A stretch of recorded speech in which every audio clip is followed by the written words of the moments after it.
Good evening, ladies and gentlemen, and welcome back to SimPlay Motorsport here for week number 4, round number 4 of the Pro Championship. Dry weather, as you can see, over the circuit here tonight, but a very, very thick amount of cloud that comes with it. No sunshine for the Pro boys today, and the track is near enough 10 degrees cooler than it was yesterday. So a different challenge for the Pro drivers to the Pro-Ams and the GT4s on Tuesday evening, but we have got 20, or should have 29 cars in the grid. We do have 29 cars on the grid. 28, somebody has just lost connection for tonight's race. Jamahl isn't in with us just at the moment. We'll hope he joins us a little later on, but he is here for the commentary once again tonight, and it will be a pleasure to have Jamahl alongside us for the ride this evening. 6 minutes left, though, of practice at the moment, and the championship looks like this. It is Ben Rook who leads the way on 284.5 points, clear of Milliston, who isn't here tonight, on 266.5. Radic is on 262 from Vitas on 252.5. 252 is Schmidt from Marinich on 222. Leger 7th with Mezin 8th. McGowan 9th, and Overtaker rounds out your top 10. Komar is 11th from Sokolov, Matthews, McKenzie, Cairns, Skunky, Pletasek and Cosme for the Platinum runners. In gold, it is Out of Class who leads the way, 213.5 to Michael Harris's 202, with Gleeson then on 170. Hibbs is P4 on 168 from Cardno, DeCourt, Messino, Ugoni, Michelle and Maiga, rounding out your top 10 with Van der Ven, Matt Wright, Benny Varga, Manavola, Jimenez, Langley, Gillies, Wainwright, Rob Smith, Castro, Ramsell and Westerich bringing up the rear in gold. And in the Teams Championship, it is BAL Racing who lead the way, 486.5 points to Balkan Simubs 436, and Racing Softs on 426 in third. Balkan Esports a P4 from Greasy Bandits Racing in fifth. Cloud9 Racing a P6 from Balkan OZ Racing. The Casuals from SimPlay Racing and the Flying Dutchman rounding out your top 10. Team KSC Squadra Corsa a P11 from Sleepy Lizard Repsol Racing. Quantum Motorsport from Momentum PR Team. Team Richie's Course, only Momentum. Momentum Motorsport, Bearded Racing and MMS round out the top of your category.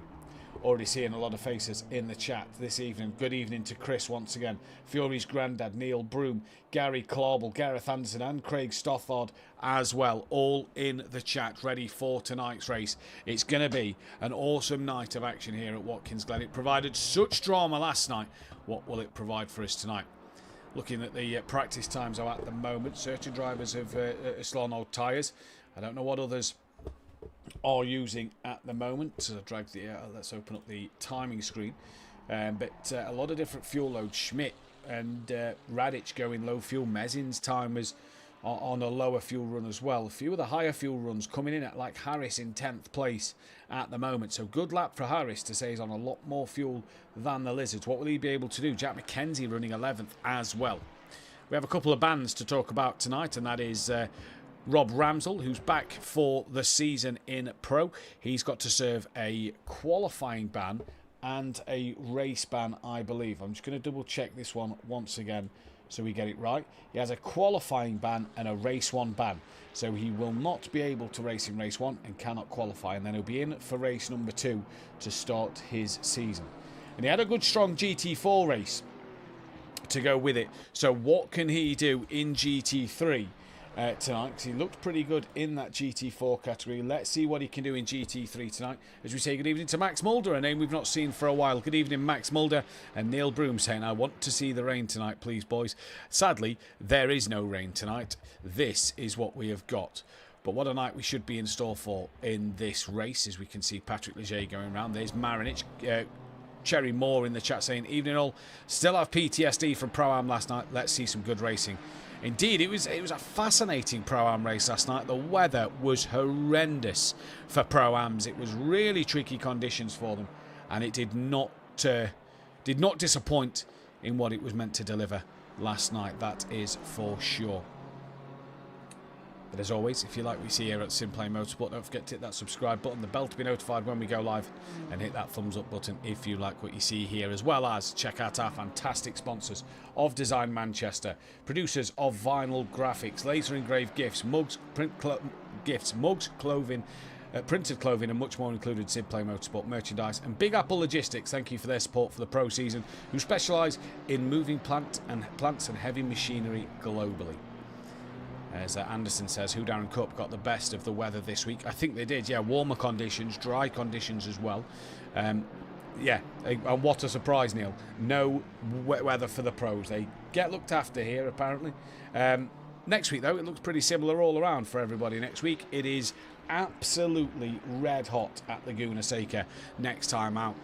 No surprise there, of course, but it should be a glorious day of racing across the board next week. Steve Millington says, good evening, let's hope for good racing indeed. Congrats as well to Steve last night on that race win. Here is Mackenzie in that Sleepy Lizard Repsol Racing Nissan as he comes in towards the final corner on home soil here on the American circuit. Home soil, that's Jimenez I'm thinking of, who's on home soil. Messino coming round, there's Mike Mathew struggling down the order, 2.1 off the pace at the moment. Rob Ramsell just behind him, then Benny Varga. Overtaker yet to do a lap time. Track was green at the start, it has gone up into optimum, so track has not changed too much. We'll see what happens here. There's Radic in the pits, Marinic on the circuit. Still 1 minute 17 seconds left of this practice session. And good evening to that of Peaceful Stepdad as well. So hopefully you all well today, Peaceful Stepdad. And yeah, hopefully we can get this ball rolling and get on the board here in this race. Should be a cracking night's worth of action for everybody out there tonight. It was a great night last week, and so far this season has not disappointed with the racing we've had on offer throughout this championship. It has put on some absolute classics here at SimPlay Motorsport. It really hasn't disappointed at all. It has been brilliant racing throughout the entire field, and yeah, just loving every moment of it at the moment. Missing Who Darren Cup next week, being dragged to Disney Paris with the family. Apparently I'm not allowed to bring the Xbox with me. That's a shame, because yeah, we're going to miss you, Anderson, especially with you and Cherry Moore fighting hard in the bronze. But enjoy Disneyland Paris. Have a good week, or good couple of days there, however long you're there for. And Max, we miss you racing here as well. You was a great character and a great driver out there on the circuit, buddy. So yeah, you are missed as well in this one. That Neil could look at another podium or potential bronze race win for you there next week. That could be an interesting one to keep our eyes on for you, to see what you're able to do there, because that'll be pretty handy. And let's see what we can get out of this race tonight, shall we? Let's see what tonight will bring. I hope it's going to bring a bit of good racing. Jimenez saying zero pace yet again, but pace means, practice is one thing. The race is a completely different other. Where is Jimenez? He's down in 23rd. We've got Benny Varga, who's just finished a lap. Right, we can now tell you your grid order for the first race of the evening. In order, it is Pletisek from Cairns with Mackenzie from Mike Mathew. Sokolov will be alongside Komar. Overtaker lines up alongside McGowan. Mezin alongside Leger with Marinic from Schmidt. Vitas, Radic and Ben Rook at the back of Platinum. The front of gold is Gillies with then Langley alongside Jimenez. Benny Varga alongside Matt Wright. Maiger will be alongside Richie Michel. Then it is Messino alongside DeCourt. Cardno from Hibbs. Class and Harris. Although there is a gap on the grid. Not sure why there's a gap on the grid. And Rob Ramsell, who should be returning to the pits in this one to serve his race ban. Peaceful Stepdad saying, all good today. Thanks, Matt. Hope all is well at yours too. Brilliant. Thank you, Peaceful Stepdad. All going well here. Looking forward to some good, entertaining racing tonight. It could be another classic at SimPlay, this one tonight. It has the feeling like anything could happen at this circuit. It's a narrow circuit in places, couple of overtaking opportunities in the right areas. And as we saw in Who Darren Cup, you've got to make sure you get that overlap, because the corners aren't really there to send one on. So it's all about making sure you've got that overlap on another driver, or got the run out that corner on the other driver to get the move fully done. So we'll see what happens in this session in just a few moments' time, and see whether or not we are ready to get to race in action. We're underway now. So I believe Ramsel has possibly teleported back to the pits. Indeed he has. So he'll have to wait for 15 minutes and then he'll have to wait in the qualifying session. The bonus for Ramsel is saves himself a couple of sets of tyres so he can get out there and practice too and just circle around a little bit and hopefully be able to just try and get that one sorted. So we'll see what happens in this race in a few moments time, because this is going to be interesting then to see exactly what these guys are going to be able to do in this race. This could be an interesting race for sure to see what will happen so far. As we're under the formation lap here, let's get the predictions out in the chat for who you think will take the race win tonight.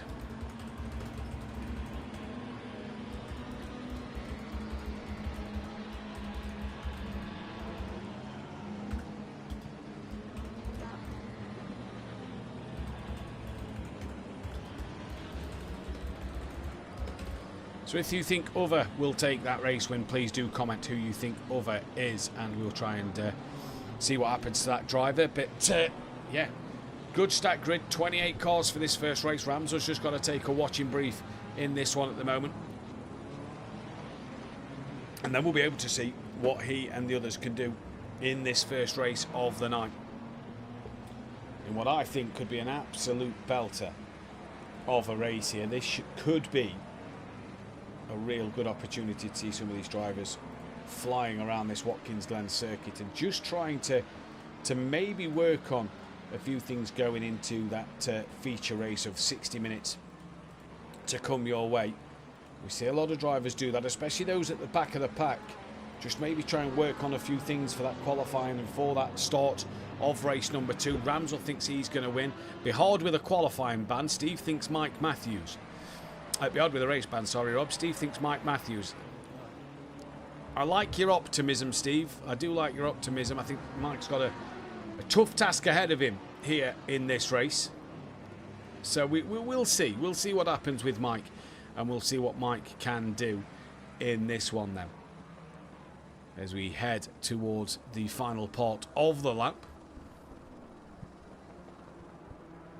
Drivers will be ready to go in this one. Pletisek, like we said, on pole for the Balkan OZ Racing team, alongside Cairns.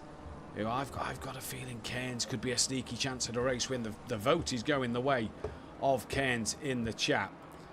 So the chat also think they've not voted for Pletisek or for Mackenzie. I mean, the Nissan in third. Keep your eyes on that Nissan, see what it can do. And like we said, Clouden will be joining us a little later on in this session.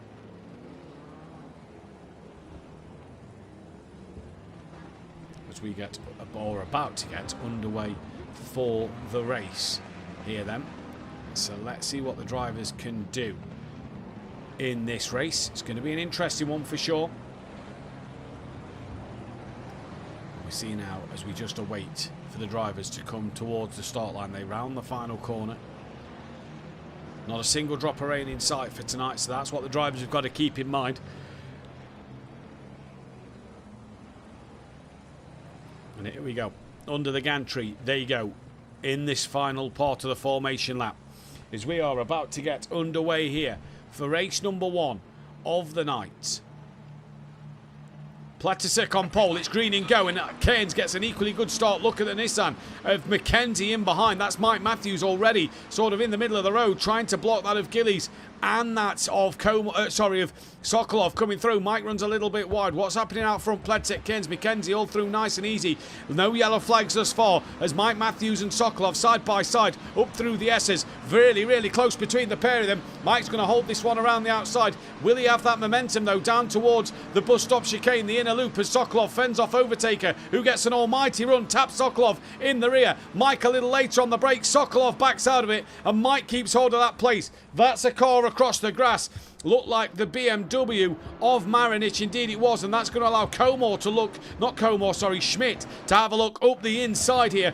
Good start from everybody out front so far. It is only Mezin who has had a moment to drop down to the back of the order. But now Schmidt is on the outside. That is Overtaker who is in the wall. Big damage to the front of Overtaker's car. Gets tapped by Gillies. Matt Wright now bouncing off the wall. Michael Harris now bouncing off the wall as well. So it's all gone horribly wrong down the back end of the field. Ken's putting pressure on Pletasek. McKenzie sticking with them. Mike in fourth from Sokolov, Comor. Then Ian McGowan from Schmidt, Vitas. Ben Rook is ahead of Leger and Radic, as Radic looks to the outside of Patrick Leger. And is he going to make this one stick? He's going to try and hold it. He could have that inside line for the left-hander. No, Leger cuts that one off. Nice job there. Maiga leads your gold category from Marinich. Then it is Gillies from Varga, Messino from Decourt, Jimenez. Cordno, Richie Michel, Overtaker tumbling down the back. He's behind Matt Wright and Hibbs in class. Mezin, Harris and Langley as well with damage to his car. So a dreadful opening lap for Langley as well. I assume we're going to see some drivers into the pits at the end of lap one. Sokolov, Comor, Schmidt all dive into the pit lane, as does Rook and Leger. They're all diving in at the moment. And Mike Matthews, to say he struggled in the practice session, going well in the race so far. P4. 3 tenths off the back of McKenzie, looking strong. Here's Marinich just tapping the back of Maiga there, the gold leader. Does that open the door for him? Gillies is waiting in the wings as well. Let's go on board with Marinich, giving Maiga a flash of the lights. And up over the hill they come. Where is Gillies and all this? That was a car off. It was a yellow car, stationary in the wall. Was that Vitas? It was. Doesn't look to have too much damage. Surprised to not see Matt Wright in the pits. But Vitas has also had a moment in this race. And we have got a lot of drivers into the pits at the start of this one, trying to repair their damage or carry on going. This is the Mike and McKenzie fight. Good little battle so far. Just in front is Radic trying to get ahead of Ian McGowan. We've still got Marinich behind Maiga with Gillies in close company. Then a bit further back is Benny Varga trying to fend off Mezzino. How long is the pit lane? For your normal 25-second stop, Chris, it'll take you 57 seconds. Any long tyre change will be 61, I believe it is. Sorry, 62. And then anything after that is for the damage repairs, as here comes Messino looking up the inside of Benny Varga in towards heel. There you go, and Messino goes through. Cardno stays tucked in behind the court with Richie Michel and Matt Wright watching with a watching brief. Then there's Jimenez and Mezin. Vitas from Schmidt, who is your lead pit runner. Then it's Ben Rook, Comor, Patrick Leger from Hibbs. Then it's Klass, Sokolov just behind him. Langley's away ahead of Overtaker and Harris. So them two must have had some serious damage on their cars. Messino then has got past. McGowan is now lost out to Radic. Radic has got through, and Mike has lost a lot of time to McKenzie on this last lap. So he's got to try and catch up once again in this race. Cairns in second place has lost out dramatically to Pletasek. And into the pits comes Marinich, Varga, Cardno, Wright and Jimenez. They're all in, as there's a little scrap happening here between two championship protagonists. Ben Rook gaining on the back of Schmidt in this early stage of the race. 5 minutes into the race at the moment. And it's looking pretty good out there so far. We'll see what happens between all these drivers. There is Sokolov trying to gain on the back of Klass. Leger looking to the outside of Comor. Be a brave move. Saw a few of the GT4 cars lose it there. Leger a little wide on exit onto the grass. Gives Comor a flash of the lights. Chris saying on board with Ben. I thought he had a drive through. His stop is far up the lane. Yeah, the lane kind of extends at the bottom. Where there's no garages, there's actually a bit of pit lane to go where you're still on the limiter. As Benny Varga's coming out the pits. There is Ben Rook gaining on the back of Schmidt. Maiga's on the back of McGowan. And McKenzie's gained on the back of Cairns here in this one. So interesting to see at the moment. And you'd imagine that if these drivers haven't gone in the pits within the next 3 minutes, you'd imagine they're going to go to that last lap and try and box on the last lap. Remember, Ramsel isn't out of this race. He hasn't started it due to the fact he has got to serve a race ban and a qualifying ban. So he'll be into race 2 from the back of the grid as well. There's Ben Rook gaining on Schmidt once more. Patrick Leger still getting closer to Comor. There's Hibbs. Marinich hasn't done his pit stop behind, so Marinich is going to have to pit again. That has ruined his race. Here's Hibbs on the back of Benny Varga at the moment, looking to make up a few more spots.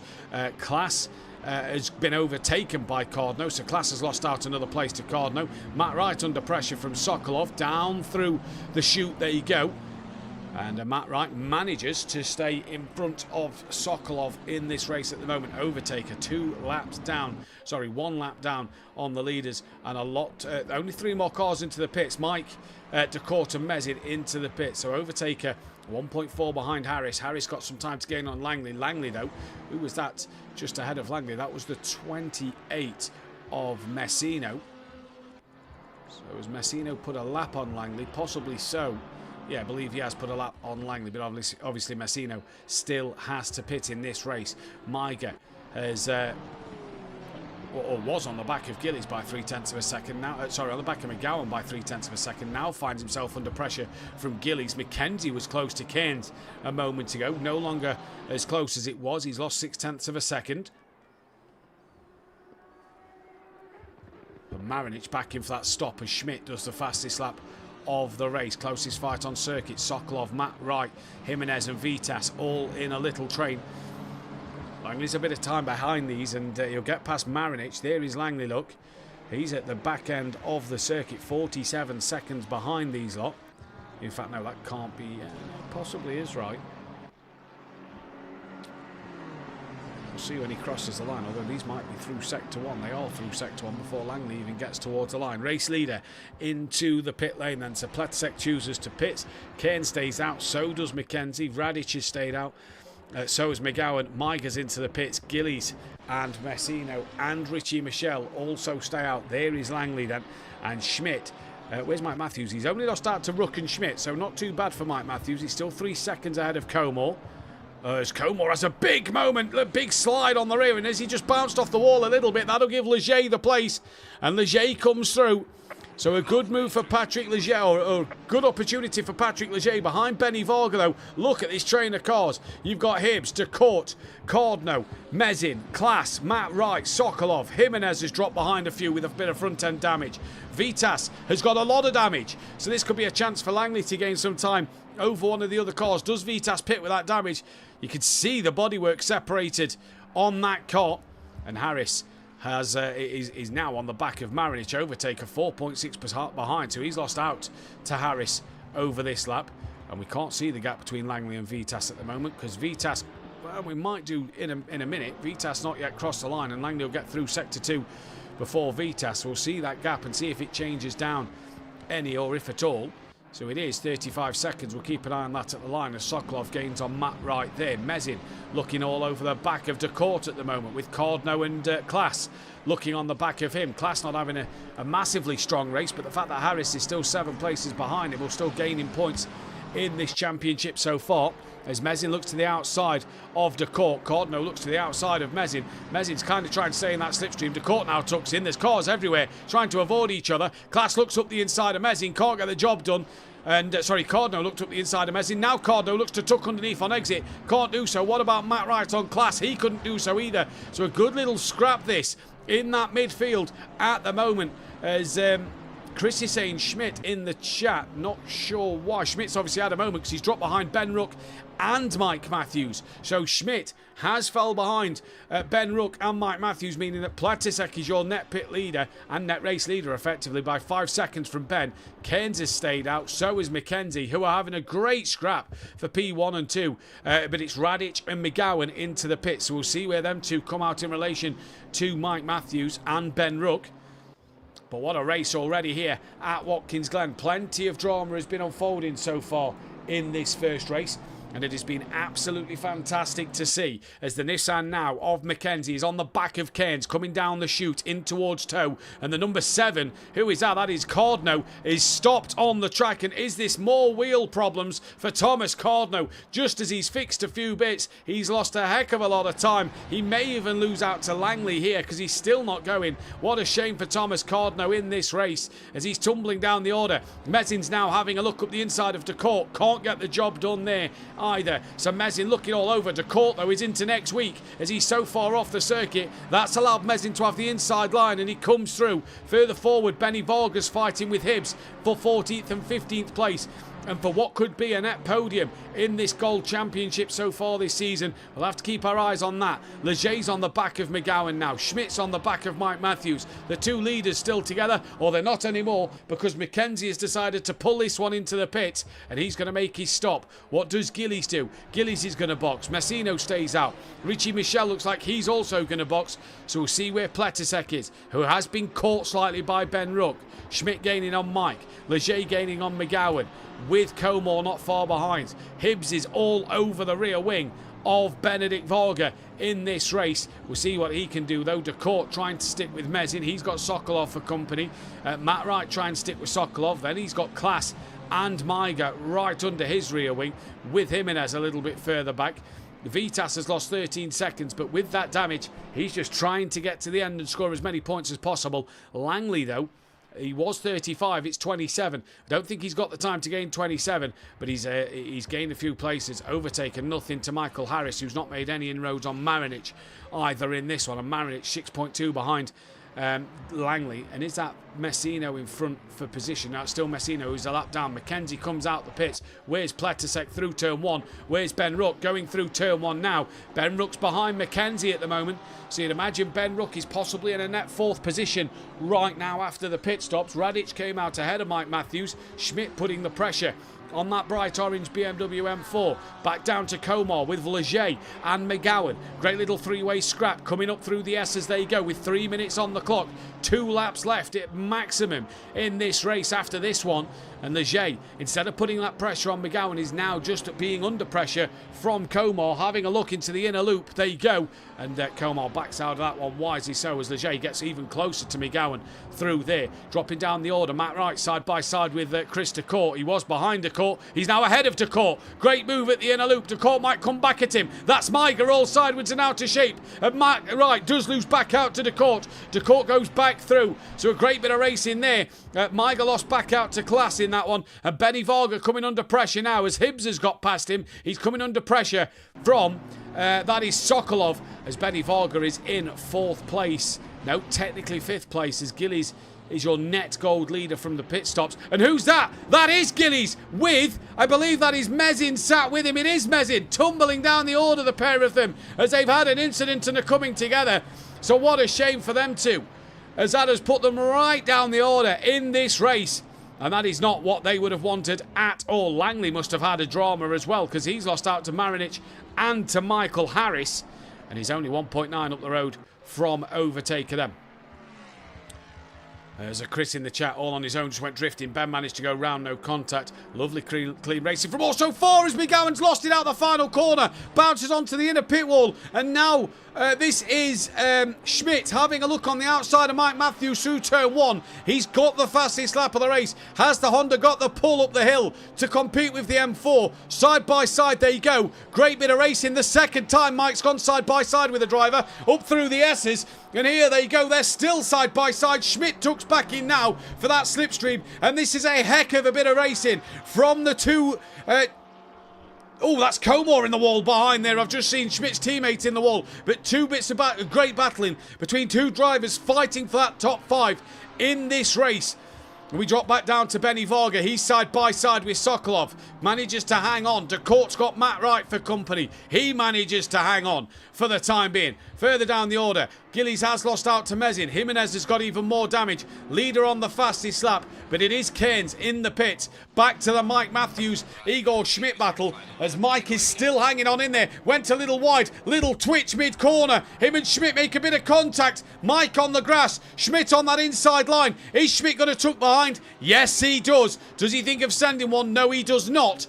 And it all stays as it is. This is allowing Patrick Leger to get a bit closer as Messino and Keynes pit on the final lap of this race.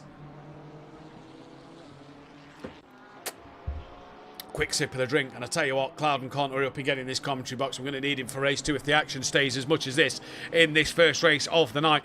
Mike Matthews here putting on that defensive display we've seen in the years that Mike Matthews can do.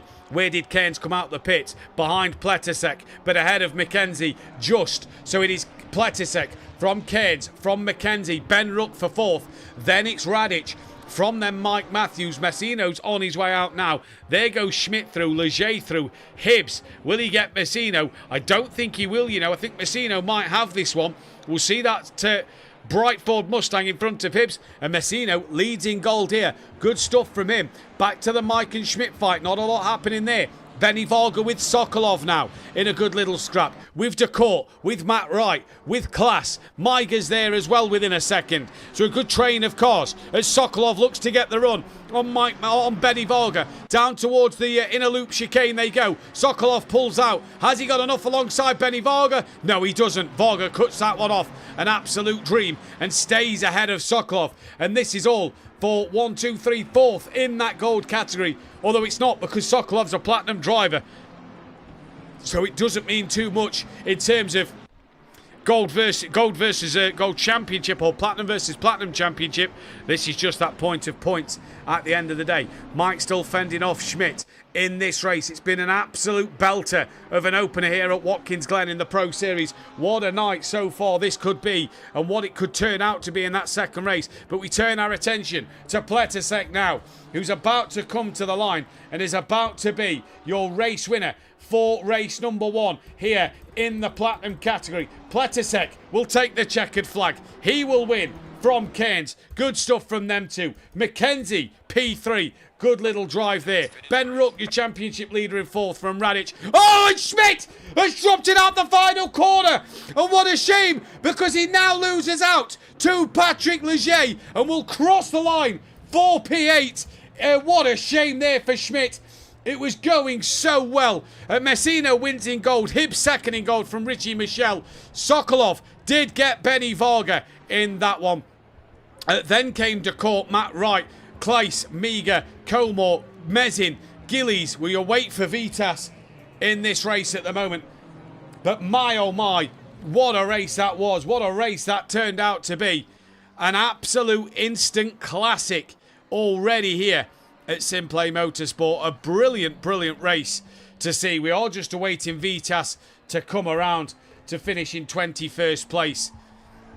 And Patrick Leger, 7th place. He'd have bit your hand off with that, I bet, at the beginning of the day. Here's Jimenez. Marinic will get 22nd, so Marinic is ahead. Jimenez will be down in 23rd. Harris nearly gets 23rd from him. Overtaker down in 25th. Not the race that he would have been hoping for in this one. Langley down in 27th. And we just have to wait because McGowan returned to the pit lane. And I believe we did lose a driver. So I am just going to wait to input the results during the mid-session break.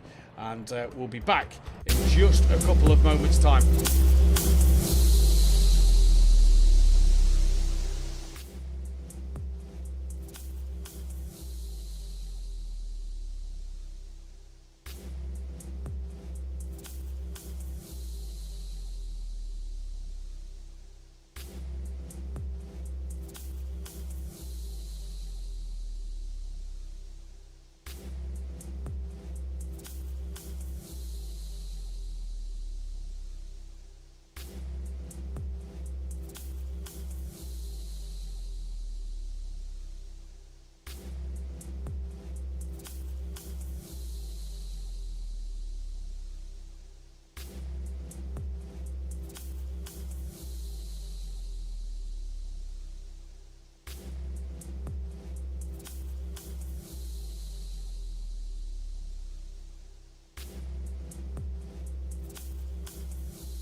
Welcome back, ladies and gentlemen. Apologies for the slight delay, just had a bit of an issue that I had to sort out, but we are back live now, and we're going to go to find car 48 because it is the Golds on track for their qualifying session, and who will take that pole position this afternoon. This is going to be an interesting one to keep our eyes on, so you can take the pole position and what will happen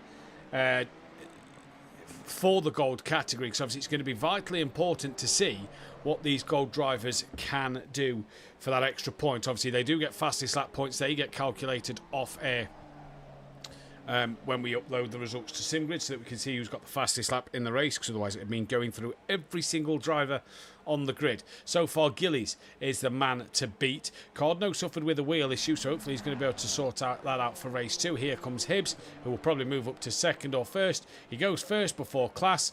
Class moves up the order as well. The Lexus behind. I can't find the Lexus of Harris. He comes across the line and goes second. There is Cardno in the background, who's about to cross the line. He moves up the order as well. And where is Mathew? Right, he's already crossed the line, so let's pick up Jimenez. He's not quite near the line yet, so let's try and find the 28. In fact, we'll go on the 33. The 28 is Messino. So it's Cardno, Class, Harris, Richie Michelle, Hibbs, Messino. Maiga comes across for P4. Benny Varga, that is in the background before the 157 of Jimenez on that invalid lap, but it might not be invalid because it's his first flyer. Benny Vargas was. It is Krista Court behind. And the split quali is working. It's a really good feature as De Court goes into 10th place. So we'll turn our attention back to the 48 of Gillies then. I love the split quali. I think the split quali has been a brilliant format that we introduced in week 2 based off the troubles of Hungaroring. And if you watched last night, the bronze drivers had to deal with a damp qualifying session. By the time their session ended, it had changed to greasy, so the track was improving a lot because the rain had stopped. And then by the time that the silver guys had come out, the track went to green or fast, I believe it was, at the end of the session. So it meant that the track constantly improved. So lap times was improving every single lap that somebody crossed the line, and it just made for great entertainment. As here comes Gillies, down in 8th place so far. Will he improve? He doesn't find anything, stays P8. What about Hibbs towards the line next for him? He's 6/10 off the pole. Can he get a bit closer to his teammate? He can. He moves up to 4th. Here comes Class, who now goes top of the timing screens. What about Michael Harris? Does he find anything? Does. He goes second. Can Thomas Cardno find a bit more of an improvement? We have got Jamahl with us as well. He's not there at the moment. He's just had to make a quick phone call. Matt Wright to the line. Does he set a time? He's at P9. Langley yet to set a lap time as well, so he must have invalidated. Let's find the 33 of Maiga. Currently 6th place, comes to the line now. He goes into P4, so a good bit of qualifying there from Maiga. Benny Varga coming towards the line. Will pick up the 199 of De Court. Benny Varga goes into 10th. Jimenez on another invalid lap here, so won't get one on the board. In fact, he does get one on the board, so ignore the blue dot. Jimenez to the line. What can he do? Sorry, De Court moves up to 7th and will go back to Gillies. As I think Jamahl is now back with us. Good evening, Jamahl. How are we? Evening, party people. What are we saying? It's good to be back. Been a few weeks since we've heard you in the box, but great to have you back. Obviously, great first race at Hungaroring that we had you with. And yeah, looking forward to race 2 here. Yeah, man. Obviously, I jumped in the last 5 minutes and stuff. I just had to sort a few bits out, but I did see bits here and there. And race 1 literally looked proper manic, like just battles everywhere, collisions everywhere. Hoping that this race 2 should be very interesting. Well, Gillies rounds the final corner now, looking to try and take that pole position. Jimenez is coming out the pits, possibly with a fresh set of tyres. Gillies needs 1.2 seconds, can't find it. Hibbs is down to 6th. Can he find any more time on his teammate who's provisional pole? Stays 6th. Class stays P1 but doesn't improve. Harris to the line. He now goes top of the timing screen in the Lexus by 0.2 of a second. Cardno needs 0.4. Finds a little bit and only a little bit. Matt Wright needs a 1.5 seconds. Can Matt Wright find it? We'll find out in just a moment because we'll go to Langley and see if Langley can get a time on the board. Matt Wright moved up to 6th. Langley has gone into P13. Here comes Messino to the line. He improves to P5 now, so a good lap from Messino there. What can Benny Varga do at the moment? Rounds the final corner, down towards the line. He approaches now, so all the golds have set a lap time, bar Rob Ramsell, who, remember, is on that qualifying ban, and but he'll be able to take part in this afternoon's race. That's going to be good there, as Tony says in the chat. Better late than never, Jamahl. That's just Tony banter for you right there. Of course, wouldn't have it any other way. Watkins Glen, though, Jamahl, I know you're a fan of this circuit. I know it's one of your more favoured American circuits. What is it about this track that appeals to you? For me, it's the flow.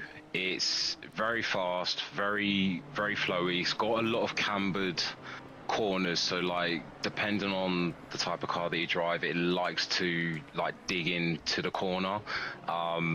Yeah, again, it's just the flow. It is the flow of it. I would say one of the hardest sections of the circuit is that bus stop chicane. If you get that spot on, you can either gain or lose time in that section. But yeah, Watkins Glen is really, really a fun track to drive. As Gillies has just improved up to 4th place. Here comes Hibbs. He improves to P5. What can Harris do? Does he find any more time? He does. Finds a little bit more. Nearly 0.3 of a second now as the gold platinum drivers start to line up at the end of the pit lane. Cardno finds a bit more. Next car will be Matt Wright, because Class was on an invalid one. Here comes Matt Wright to the line. P8 at the moment. Stays P8. What about Langley? Needs to find some more time. He does. He goes ahead of Benny Varga. 1.3 off the pole. Only 5 thousandths behind DeCourt.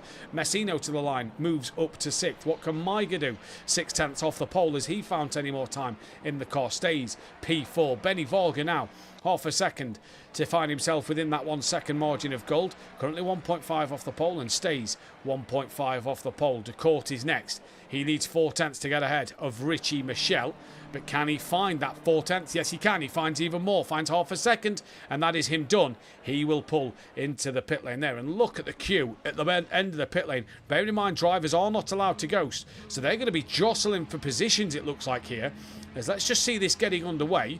And that is fair play from some of the drivers there. Cairns was patient in letting Mike Matthews and Sokolov go. But let's turn our attention back to Gillies in that gold category as he's about to end qualifying.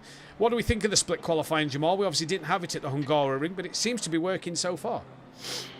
I'm all for it. For me, it makes it more fair, makes it more interesting. As like you said, with the pro-ams last night, especially if it's wet, the first half of the grid went out when it was wet, the second half went out when it was greasy. So again, it just mixes things up and it gives drivers a fair chance to put in a good lap. Well, Gillies went up to P4 there at the end. Cardno is also done. Here comes Class, who just brushes the outside wall at the very end. Is this going to be the 0.2 he needs to find? No, he only found 0.04 of a second. What about Langley now? What can he find in this lap time? We'll go to Maiger, but I think he's on an invalid one. Langley to the line, improves, but stays P12 in the gold category at the moment. Here comes Maiger. Has Maiger got anything left in the tank? We'll wait and see. He does. He goes up to P3. What a shame it's not another run for him to try and take pole position. But it looks like pole is about to go the way of Michael Harris, as here comes Benny Varga to the line and improves, but stays 13th. Michael Harris is your gold pole sitter in this qualifying session, as Leger is about to come around to start his first flying lap. Yeah, that is going to be a very hard lap time to beat. Again, Michael Harris he's showing serious pace in that Lexus. Again, going from his beloved M4 over to the Lexus. Again, he's highly underrated. He is highly underrated. So let's see what the platinum drivers can do with that lap time. Yeah, he is very underrated as a driver. He's been fantastic for many a season, hasn't he? He's been really good, really underrated. But see what he can do in this qualifying session, where he'll start overall. This is going to be the interesting one to find out. I was just watching Langley a second on his first lap. Who took the podium in the first race? I can't actually see it. Jamahl, find out who took the podium for me in race 1 in the gold. Hibbs and Messina. I can't remember the third driver, just so I can input it on the stats. Is that in the gold, did you say? That was Richie Michelle, it looks like, P3 in the race. Richie Michelle, just so I can input it on the stats pages. That's a second podium of the season, gets to 20. That's a good one for Richie Michelle.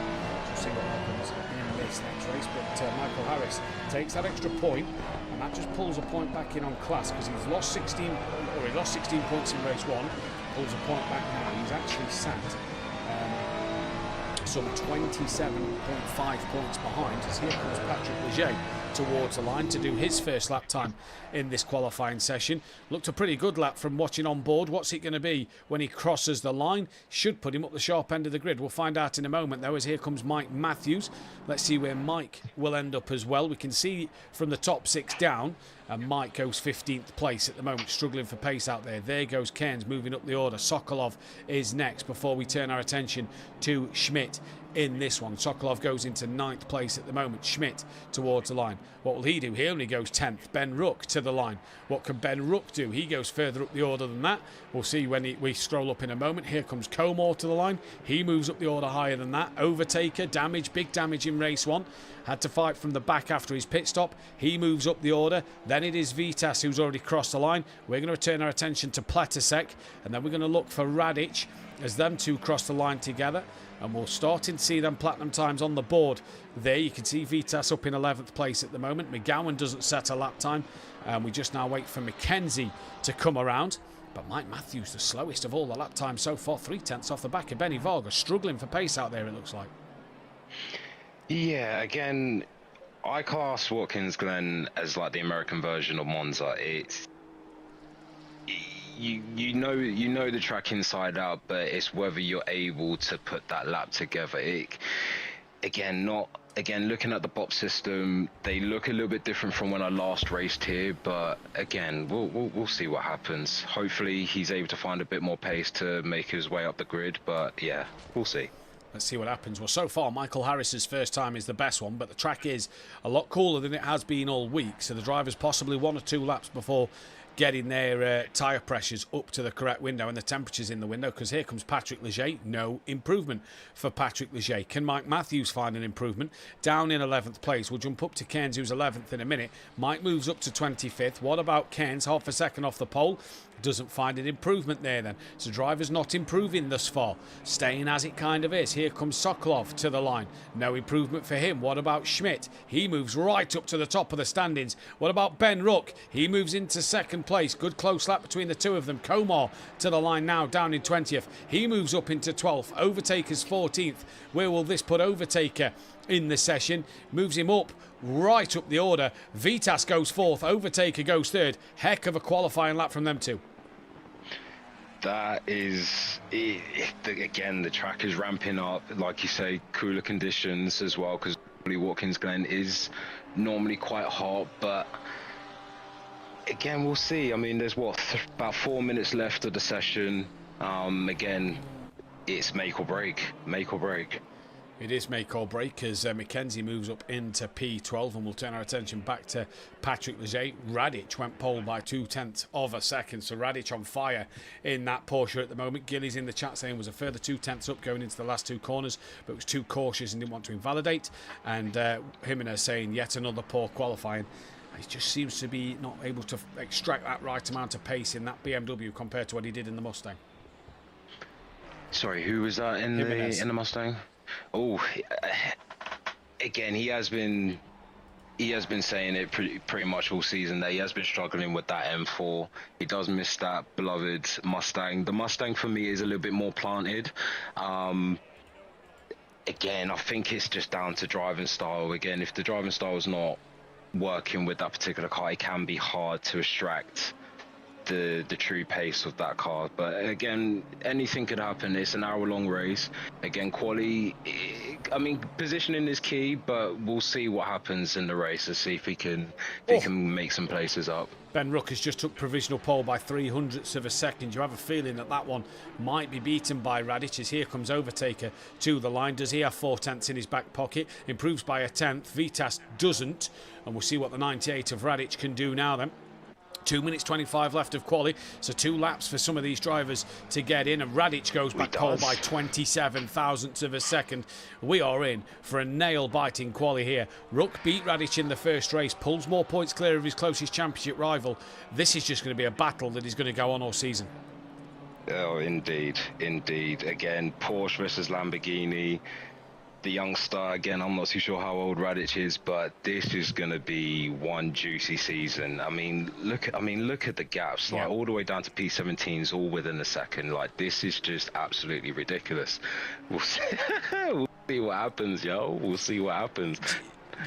People don't want to miss this, yo. No, they don't want to miss this at all. The interesting thing for me, though, Jamahl, is I find Ben this season is in the best place he's been in, and looks the most comfortable he's been to win a championship. We're at the halfway stage of the season next week at Laguna Seca, and Ben looks as strong as he's looked, as I've ever seen him look. You're not wrong. He looks confident. He looks composed. He looks focused, and he knows what he needs to do. Plus, then with Harris being in his corner as well, that is boosting his confidence even more. So. Yeah, Ben Ruck is looking the favourite at the moment, but again, Radic being there hard on his heels, it's very tight at the top in the points. So yeah, again, we'll see what happens, because anything could happen, because normally in the first half of the season the driver could be strong, but then depending on what the tracks are next, they could struggle. We'll have to see. Well, Schmidt's just gone pole by 1/10 of a second. Ruck went quicker than Radic, so it's tight between them three. Overtaker moved up to 4th. Here comes Radic. No improvement on his time. We look for the 64 of Ian McGowan, who's so far down in 28th place. Does he find the time and improve? He does. Goes up to 24th. Mike Matthews down in 26th. He'll be disappointed with that qualifying. Where is Mesin? Running 6th at the moment. Half a second separating the top 7. Here comes Mesin. Can he find any more time? He does. Moves up to 4th. What about McKenzie? Stays 15th at the moment. So just under a second separating the top 15. Crazy lap times out there at the moment. And Platasek will be the next to the line. As Benny Vargas says, Jesus Christ, I felt fast as, and look at me, I'm last. And then he said, but my gap is not that big, so we're getting there. Benny is growing into this season. Broom says, I feel that way every week, Varga. Know how you feel. Chris, I see what you mean, JC, so I assume Jamahl Clouden, with the flow on board Ben. It's so nice to see a smooth run. A pretty smooth circuit out there, and good evening to Tips as well. Indeed. I mean, again, from experience racing around here, once I call it flow state. Once everything is just a blur, like the rhythm from this track is just second to none. Like when you know to say it feels good, you just know. And I mean, again, the lap times are showing like it's just proof in the pudding. Well, here comes Overtaker on his final run. Sokolov, oh, he's bounced into the wall hard and spins into the pit lane, so a mistake from Overtaker there. As Vitas a bit slidey through the final corner, he's also going to pits. We turn our attention to Marinic. I believe Benny's done, so I believe the top 3 might be set, depending on what Marinic, Mesin and the 26th of McKenzie can do. Well, Marinic is 9/10 off the pole. Can he find any more places? No, he cannot. Stays P12. Is this pole going to go the way of the Honda once again here? Or what will happen in this qualifying session? Does Mesin have just under 4/10 in his locker to take provisional pole? Improves, but doesn't take pole. McKenzie slots up into 8th at the very end as well. And that is a very good pole position for Schmidt and for the Honda car. That Honda is showing what it's capable of doing. Again, it's kind of continuing where it left off from the hands of Kieran O'Reilly. Again, another name that we are missing on the grid. Again, that guy just knew how to drive the Honda, but let's see what Schmidt can do in this hour race. Again, Ben Ruck being on the second row, on the front row alongside that Honda. Let's see what the Lamborghini can do. Yeah, let's see what the Lamborghini can do. We'll go through it in a moment. The Lamborghini, who was the Lamborghini? It was Pletisek, I believe, won the first race overall. So I can just put that in on the data as a race win. But yeah, Schmidt, the man who takes that pole position. Right then, your grid order for race 2 this evening is Igor Schmidt on pole from Ben Ruck, Franco Radic P3 from Mezin, Overtaker from Sokolov, Vitas from Mackenzie, gold pole position for Harris, stayed in the top 10, so good lap for Michael Harris. He's alongside Patrick Leger. Class alongside Maiga, second and third in gold will then be Marinich and Cairns from Comor, Cardno from Gillies, who's alongside Pletisek, Hibbs alongside Messino, Michelle alongside DeCourt, Matt Wright alongside McGowan, Jimenez, Mike, Langley, Benny Varga, and Rob Ramsell at the back on his own. But he can do this race. His bans are now served. He will not have to serve another ban this season unless he retires or picks up penalty points. He is good to go. Jamahl, if you had to pick a winner in this race, who would it be? Oh, that is tough to say. Again, Ben Rook looking strong.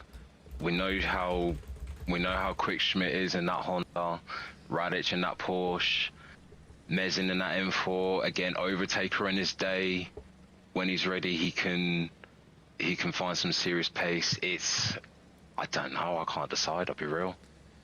Well, while Jamahl has a bit of a think about it, don't forget to check out our amazing sponsors in the description below. Design Manchester, producers of vinyl graphics, laser engraved gifts, mugs, printed clothing and much more, including SimPlay Motorsport merchandise. And our pro sponsor, Big Apple Logistics, who specialise in moving plants and heavy machinery worldwide. So thank you to them too for their continued support in this Pro Series. If you haven't already, hit that thumbs up button, subscribe to the channel if you are new. We are approaching 1,200 subscribers and we thank everybody who has hit that subscribe button over the 5.5 years. We're about to get going. I'm looking at Radic for this race win. I think Radic is going to take this one. I'm going to probably say if Schmidt doesn't have an incident like he did in race 1, I'll probably say Schmidt, but my money is more leaning towards Ben Rook at the moment. I would say Ben Rook. Well, let's see what will happen then in this race as we get ready to go in half a lap's time. And we'll be underway in just a moment for this second race of the night. Remember, we'll quickly show you before we go to the racing action. You can catch next week Laguna Seca will be the race we go to.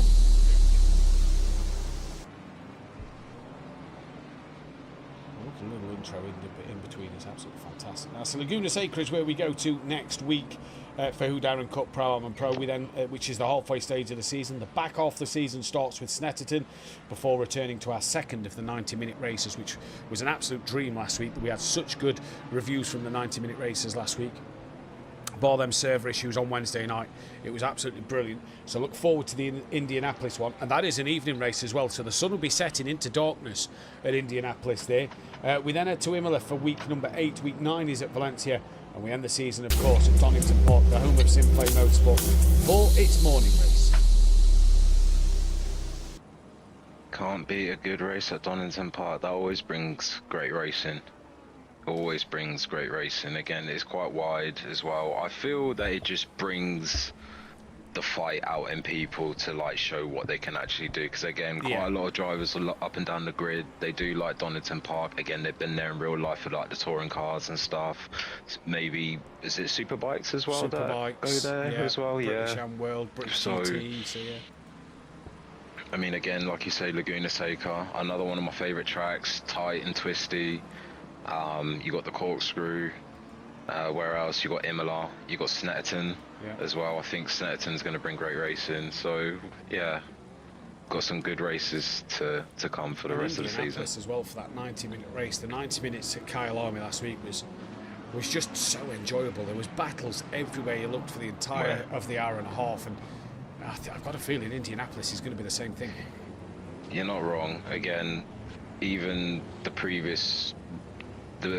last few races that we've been there in the previous seasons has always brought great racing in like race 1, race 2. So yeah, I think for that 90-minute race, it should be very interesting. Well, let's see what happens. That's what's to come in the later part of the season. But for now, as they come under the gantry for the final time tonight on the formation lap, we're about to go green. It is Schmidt from Ben Ruck with Radic. Where is Radic gone? I'm not sure where Radic is. He's lined up there. He's classified as fifth. That's why we've not seen Radic. But it's green and go for the final time tonight. Ben Ruck's going to look to the outside. Radic going to have a bit of a look up the inside of Ben Ruck into turn number one. All cleanly through. Schmidt didn't get the best of runs out the first corner. This is going to allow Ruck the opportunity to have the nose up the inside, going up through the S's for the first time. Ruck and Schmidt going side by side. And Radic getting the slipstream behind. Overtaker and Mezin together as well. This is a great start from the front five already. No yellow flags through the S's.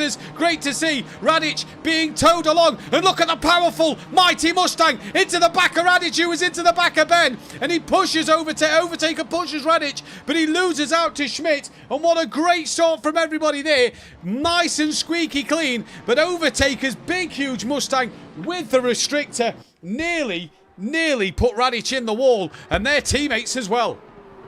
I did say you cannot sleep on Overtaker. Overtaker is just literally like the Terminator. He's just a constant go, full attack. And that was a cracking start from the front guys as well. Battles up everywhere. Let's see what that one brings. Well, Overtaker's lost out to Mezin. Hibbs has had a moment. Rob Ramsell is back in the pit lane, so not sure why.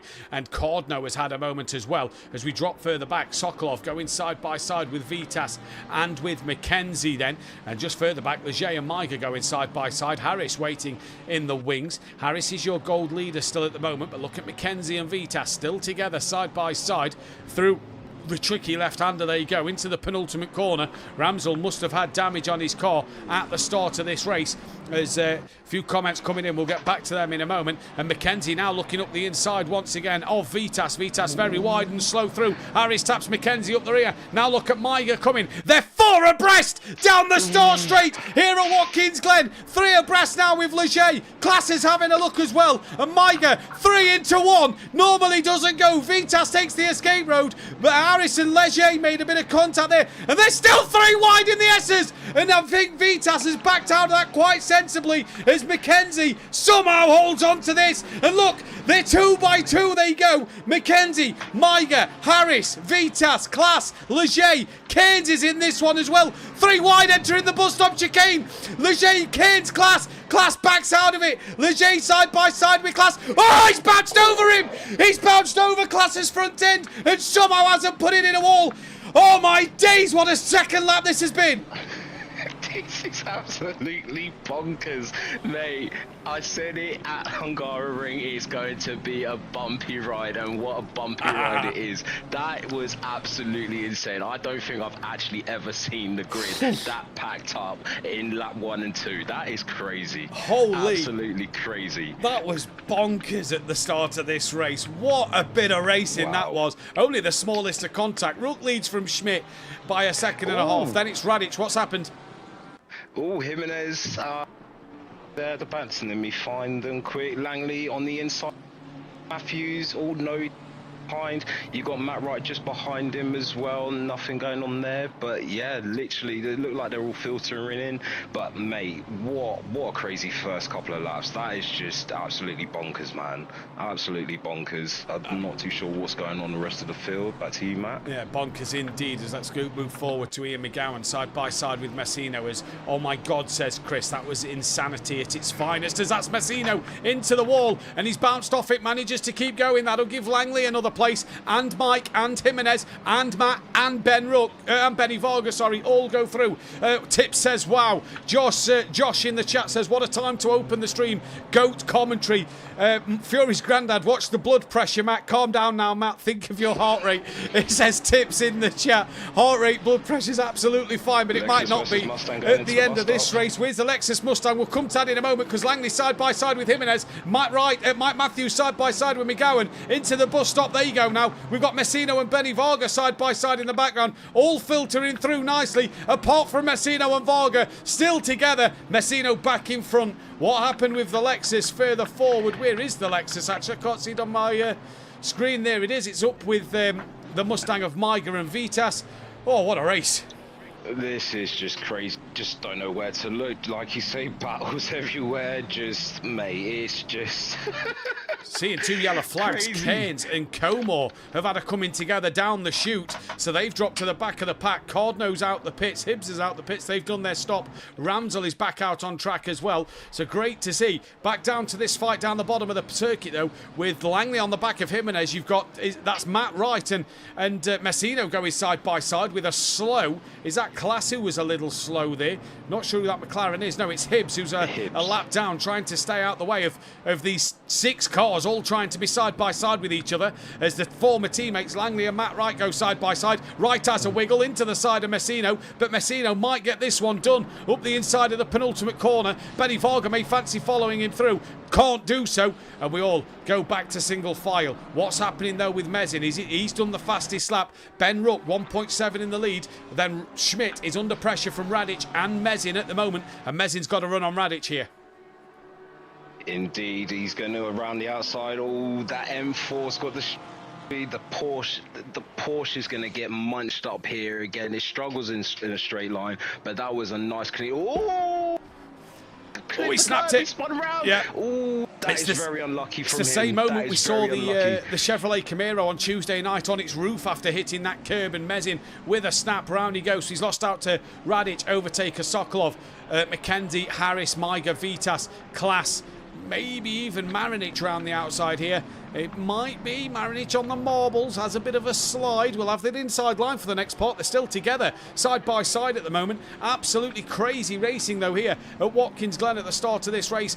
Marinic still on that inside line from Mezin at the moment. Mezin's fastest man on track with the fastest lap. Leger's just got to watch him brief. Let's go on board with Patrick Leger a second. That is his view of the 2 cars in front, and it looks like Mezin might have it done now as Marinic nearly tapped the rear of the BMW M4 of Mezin. Does this give Leger a run? Don't think it does. Back down the pack a little bit. No real bites. Bob Benny Varga on the back of Matt Wright. Hibbs would love to unlap himself from these two, because that'll put him on the lead lap of these 2 cars. Now they've also got to pits. We should get that lap back, but I'm not sure what happened. I wonder if something happened between Hibbs, Cordno and Ramsell, because they're the 3 that was in the pits, and Cairns is now in the pits. He may be overtaken by Hibbs here through the pit lane, but let's wait and see what happens. What a crazy dramatic start to this race. It's only 8 minutes into the race. Like, guys, chill, take a breather. It's not a sprint race. Oh my gosh, Matt, this is just absolutely insane. I've never seen a grid like this at SimPlay Motorsport ever. Like, this has got to be the most insane grid we've ever seen. Yeah, ever. I think you might be right, and we're missing some of the top drivers like yourself and Dan Davis and some of the MSA lads who aren't here for this season. You know, so imagine them guys on the grid. As Class is no, sorry, it looked like Class was under pressure, but he's not. Vitas trying to put Maiga under pressure, who's trying to put Harris, who's trying to put McKenzie under pressure. The MC Pro says, what's Ken's doing so far back? He had an incident with Comor. He's been into the pits and he's now out ahead of, I believe, Comor now. Yes, he is. So that is ahead of Comor, but a lap down to him. But Comor still to pit. Ken's can get to the end of this race now and just carry on his way. Benny Varga still close to Matt Wright. Matt Wright under a second to Langley, who's not far off the back of Jimenez and Messino, who's having a little scrap here. So this could allow Langley to get a little bit closer to the back of these 2.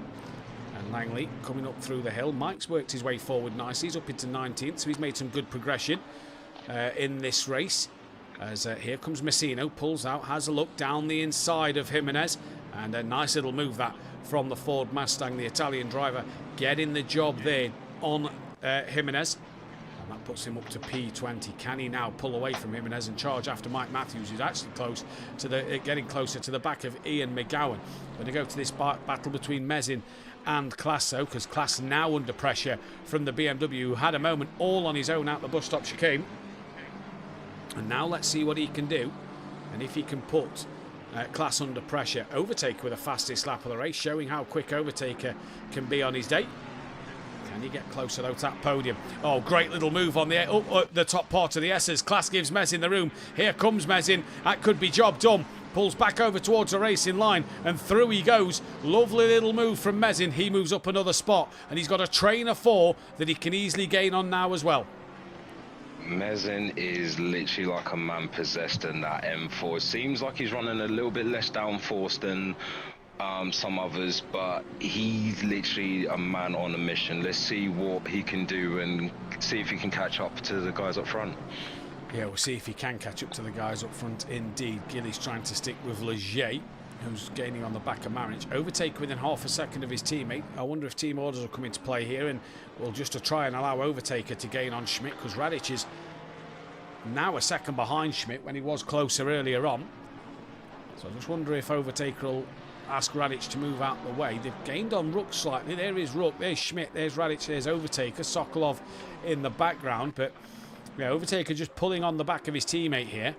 I wonder what the conversation will be in that chat, whether to let Overtaker through to have a shot at it or not. He's not massively close to Radic at the moment. Could do with being a bit closer. But we'll see what happens. Oh, Mackenzie's just bounced off the wall in the background. That could give Harris in the Lexus. And the Lexus is kind of not at its strongest tonight, because these straights here at Watkins Glen aren't the longest straights in the world. They're not, but again, like the Nissan, the Lexus, the Mustang, it can utilise that back straight, and then obviously being in the toe, that is its only opportunity to be able to. Oh, Harris going on the outside. Let's see, Godzilla versus the Lexus. Is it going to be the Lexus? And again, these two are the fastest cars in the game. Let's see, can Mackenzie keep there? Oh, good defending. Oh, Harris off. Harris off. Who's that behind? Is that Migo? Migo going around the... Can Harris stay on the inside? Oh, this is going to be close. No, he defends well. Oh, Harris having a little wiggle. That is... Oh, Jesus Christ. This is... I can't talk, Matt. Yeah. This is absolutely... Oh, Mackenzie's off. Mackenzie's off in a big way. He's into the wall. This could allow Miga now through on Mackenzie, and has Harris just got his man.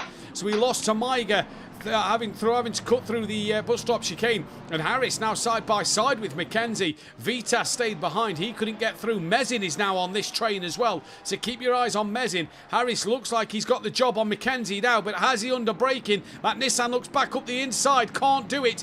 And now Harris is through. Now all of a sudden Vitas is having to defend from that of Mezin, and now we've got Class, Marinic, Leger all come to the party. Vitas has a wiggle out the corner, and Mezin is through, and Vitas tucks in front of Class. What a race this is turning out to be in the mid-pack here in this pro category. It is fantastic, and look at the front four. Ben has got Schmidt within a second of him, who's got Radic within a second of him, who's got Overtaker within a second of him. This is going to get dicey in a moment. That is Leger going on the defence from Gillies. So Leger's lost out a little bit. What's happening with Vitas, who had a look on the rear of Mezin? Leger stays ahead of Gillies, who's got Richie Michel and Pletasek and Marinic for company. So no matter where you look, there is a train of cars. Langley trying to gain on his teammate of Benny Varga in this race as Comore is trying to come through the pack. Oh, what a race this has turned out to be. Did well not to bounce back in the way of Harris, says Chris. I'm assuming that's in regards to the Nissan. And indeed he did. Vitas got to try and stick with Mezin now, but Mezin will want to try and pounce on the back of the Nissan and the Lexus, and Miga started to pull away up the road. Overtaker closing in on Radic once again, and Radic looks a little bit closer to Schmidt at his point of the lap. Indeed, I mean, he's now got the fastest lap, so he seems like he's found a bit of a rhythm. Oh, bit of a wiggle coming out of the I can't even talk because it's just absolutely bonkers. Let's see what Radic can do. He's looking like he's getting into that rhythm, into that flow. Seems like Schmidt is struggling a little bit in that Honda. He has lost a bit of time to Ben Rook, so again, 46 minutes left on the clock. Let's see what happens from here. Yeah, still a long way to go in this race, and the pit stops will play their part, no doubt, as we're just seeing these battles develop in this race at the moment. Benny Varga trying to get onto the back of Jimenez and pull his teammate Comore and Matt Wright with him. Benny Varga looking pretty strong tonight. Further forward though, that is, where's Mike Matthews actually? Hibbs is back into the pits again, so it's not gone right for Hibbs. Where's Mike Matthews? Always up to 17th. He's got past McGowan, and he's moved up the order a little bit more. So he's 7 seconds off the back of Marinic, but from by the back of the grid up to 17th, I'm sure he'll take that one indeed. Goes back to the front. Mackenzie under pressure from Mezin. Harris trying to put Miga under some pressure here. Radic within 4/10 of Gillies, within Schmidt. Schmidt's back under a second to Ben Rook. So this is ebbing and flowing out front. The top four are still pulling away from Sokolov, though. That's the bonus for them four. Sokolov's being dropped a little bit here. Lexus is gaining. That Lexus is gaining. That Lexus is absolutely insane. Is Harris going to make a move around the outside into the bus stop? Maiga's still there. Whoa. Still defending. This is absolutely bonkers. Crazy racing here at Watkins Glen. Wow, this is just absolutely crazy. You got an M4, a Nissan and a Lexus, as well as a Mustang, all jumbled up together. 4 big powerhouses all together, and then you got the McLaren as well, slightly underrated out of this group of cars, but again, this is just absolutely insane racing, intense. I wonder how the drivers are coping. Because obviously the pressure, the adrenaline, yeah, this is absolutely insane. People, you do not want to go anywhere. Go get your popcorn, do whatever you need to do, come straight back. Yeah, indeed, as Mezin has got past Mackenzie. Harris runs a little wide on exit, trying to go around the outside of Maiga. Now looks up the inside of Maiga. Got a nose just up the inside there for part of the corner. They both slide out. Did Mezin tap the rear of Harris? This could allow Mackenzie to come back through. Mackenzie's going to get back through on Mezin, is he? Round the outside goes Mezin. There's Vitas to watch as well. Mezin still side by side with Mackenzie into the final corner. They make contact. Mackenzie bounces off the wall. Through goes Vitas. Through goes Klaas. Now has Vitas got the momentum to try and get past Mezin? He has, and does get past Mezin before turn 1. What a race this is turning out to be. Pletasek on the back of Richie Michel for another place in this one as well. This is a very interesting battle between these lot. Langley's on the back of Jimenez, who's been overtaken by Benny Varga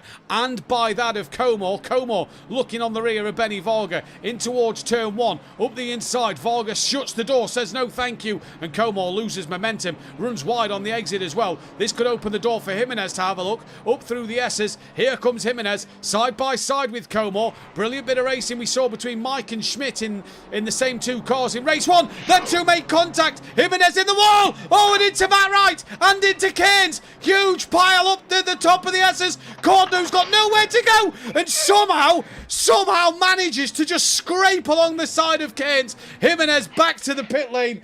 That was crazy. Man, Cardinal needs to go and get himself a lottery ticket, because how did not die in that little melee is absolutely... I just...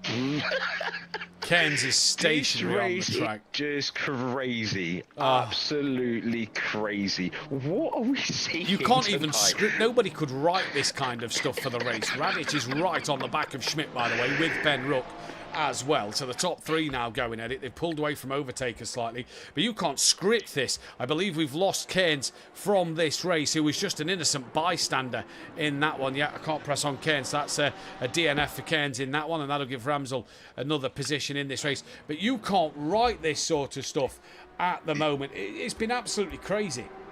You can't. It's just pure cinema. Pure cinema. That's all you can just say. It's pure cinema. Like we said earlier, battles everywhere. You just don't know where to look. You got the front 3 battling. You got mid-pack battling. It's just, yeah, insane. Absolutely insane. It's acting like it's a sprint race and not a feature race. Yeah, it's acting like a sprint race, not a feature race. You're absolutely right there. That is, Harris made a move past into P6 into bus stop. Vitas trying to get out. Vitas having a bit of a mistake. Mezin back through. Who's that behind? Is that Klaas behind? Is he going to try and make a move? No. Vitas slots in. Boy, again, you just don't know where to look. There's just so much to keep your eyes on at the moment. And his ears goes Mezin to look on Maiga, up the inside down in towards toe. And is this going to be the move done for Mezin that he's been looking for a while now? Tries to get alongside, gets that nose just in front of Mezin at the moment. As Insane says, tips in the chat. Indeed it is. Cherry Moore says a bit cheeky. Chris did... I've read that one of Chris's. Here goes Mezin down in heel, looking on the back. Looking on the side of Mezin, of Maiga. Maiga loses out to Mezin there. Vitas looking around the outside, just taps out of Maiga on the curb. As we say good evening to Swindle Mac. We're all good, mate. How about yourself? And out front, look at the leaders. 3/10 separating Ruck and Schmidt, 3/10 separating Radic and Schmidt. What's happened, Jamahl? Oh, Schmidt nearly going into the back of Ben Ruck, but he was able to brake just in time. But that slipstream going up to the back straight. Let's see if the Honda can gain on Ben Rook into the bus stop chicane, but nothing happening so far. Yeah, nothing happening so far. Marinic into the pits. Comor and Matt Wright into the pits. Hibbs is back out on the track in this one. You've got to feel for Hibbs. He was just in the wrong place at the wrong time coming up through the S's. He's on the same lap as Ramsell, and Ramsell has got to pit, so that's all Hibbs can possibly be hoping for in this race. As Class, look at this, Class, Mackenzie, Vitas side by side into the bus stop. Vitas backs out of it. Mackenzie side by side with Class. They bump doors a little bit. Mackenzie gets through. Vitas may look on the exit of this corner. No, he doesn't. Thinks better of it. So they all stay. Mackenzie gets ahead of Class, and they stay as they was. Now Schmidt on the back of Rook once again as well here with Radic. They're dropping overtaker. They've gapped him even more now in this race as Gamepad Racer says go yellow Porsche. Doesn't really roll off the tongue as much as Go Power Rangers, but we'll let you off there, Gamepad Racer, as Schmidt is right on the back now of Ben Rook. Look at Vitas though. Where's Class gone? Class has actually tumbled down. No, he hasn't. He's just there. He was hidden behind Vitas's yellow McLaren there. There's Pletasek on the back of Richie Michel. Gray Langley's on the back of his teammate for 20th and 21st. Marinic is out the pits. Cardno's out the pits. Comor out the pits. Wright out the pits. Ramsell still to pit. And we'll see what Ramsell can get out of his first race of the season in GT3. But what a queue of cars, all sat behind Miger at the moment. Battle for P2, Radic making a move on Schmidt into P2. That was a cracking move. There's a bit of a gap now between Radic and Ben Rook. Let's see if Radic can close the gap on Ben Rook. But good move from Radic. And let's see if Schmidt can come back on Radic. Well, there was a big queue behind Miger. He's just pitted. There's now a big queue behind Mackenzie in this race. So let's see what happens there. So Miger into the pit lane. Comor on the back of Matt Wright for position. They're on the same lap as Cardno, but about half a lap behind him. They're a lap ahead of Ramsell and of Hibbs at the moment in this race. McGowan trying to close down on Messino. And Mike Matthews also into the pit lane, so he's shut up to pit. Benny Varga still ahead of Gray Langley in this one. Vitas, though, looking racy on the back of Mackenzie at the moment. Ben's opened up that gap to 1.2 seconds. Schmidt just trying to stick to Radic as much as he can, as Vitas gone a little wide through the right-hander there, as now Class gets alongside him. And no, doesn't, backs out of that one. Coming down the chute, Leger and Gillies and Richie Michel and Pletasek all waiting in the wings to pounce on an opportunity in this race. But what a battle so far that we are seeing here at Watkins Glen. It has been drama like all season has been. Weather, great racing. Just fantastic all around. Such a nice channel, such a nice race, and comments subscribed instantly. Thank you very much, Gamepad Racer. Miger's stop go 30. Oh, Miger's got a stop go 30. Leger's looking around the outside of Class, and they just nearly make contact. Maybe rubbed a little bit. Stop go 30 for Mike Matthews as well. That's ruined their two races. And Patrick Leger makes a move on Class. Doesn't get the power out the corner. Class has a slide. This could open the door for Gillies to look up the inside of Class into the penultimate corner. They go. Gillies gets through. Is Class still there though on the inside? Yes, he is. Through the final corner they go. Gillies on that inside line. Vitas pits. Richie Michel loses the rear and hits Pletasek into the pit lane. Will he come? Yes, he will. Pletasek manages to stop it before going into the pits and decides to box, but that will help Hibbs get unlap himself a little bit. And McGowan now gaining on Richie Michel. There is just so much happening in this race tonight. It's like these drivers are racing. It's the final race of the season. With, like, what round of this is only week 4. This is absolutely bonkers, like, mate. Honestly, guys, take a chill pill. Take a chill pill. This is what we normally see at Donington Park, isn't it? At the end of the season, not now. Yeah, not 4 weeks in. Indeed, this is just absolutely bonkers. Battles everywhere. Just handbags. That's all I can say is handbags. It's like, no, I want that position. No, you're not having that. It's, battles, mate. It's insane. Absolutely insane. We have lost another driver from this race. So let's try and figure out who that is. So we know we lost Cairns. We've lost Jimenez. So Jimenez has also retired from this race. So that'll be no points for Jimenez in this one either. Just after he got up to 13th in the championship, he's retired from the race as well. So what a shame for him. As Chris was saying, I was going to ask how you all think the F1 went, but not sure we've got time. Mario Kart, basically, I think it was chaos. I also think it's going to be a bit of a silly season. I have to agree. I think Ball the Merc and the Ferraris on steroids. Yeah, I think Ball the Merc and the and the Mercedes. I don't think anybody else is, really knows what they're doing. To be honest with you, in a minute. I mean, it even goes to show, like, a very rare mistake from Verstappen. I think was that in quali, going into turn 1, just the rear brakes just locking up. Like, that's not normal. And yeah, I'm not a fan this season. Verstappen won't be there next year.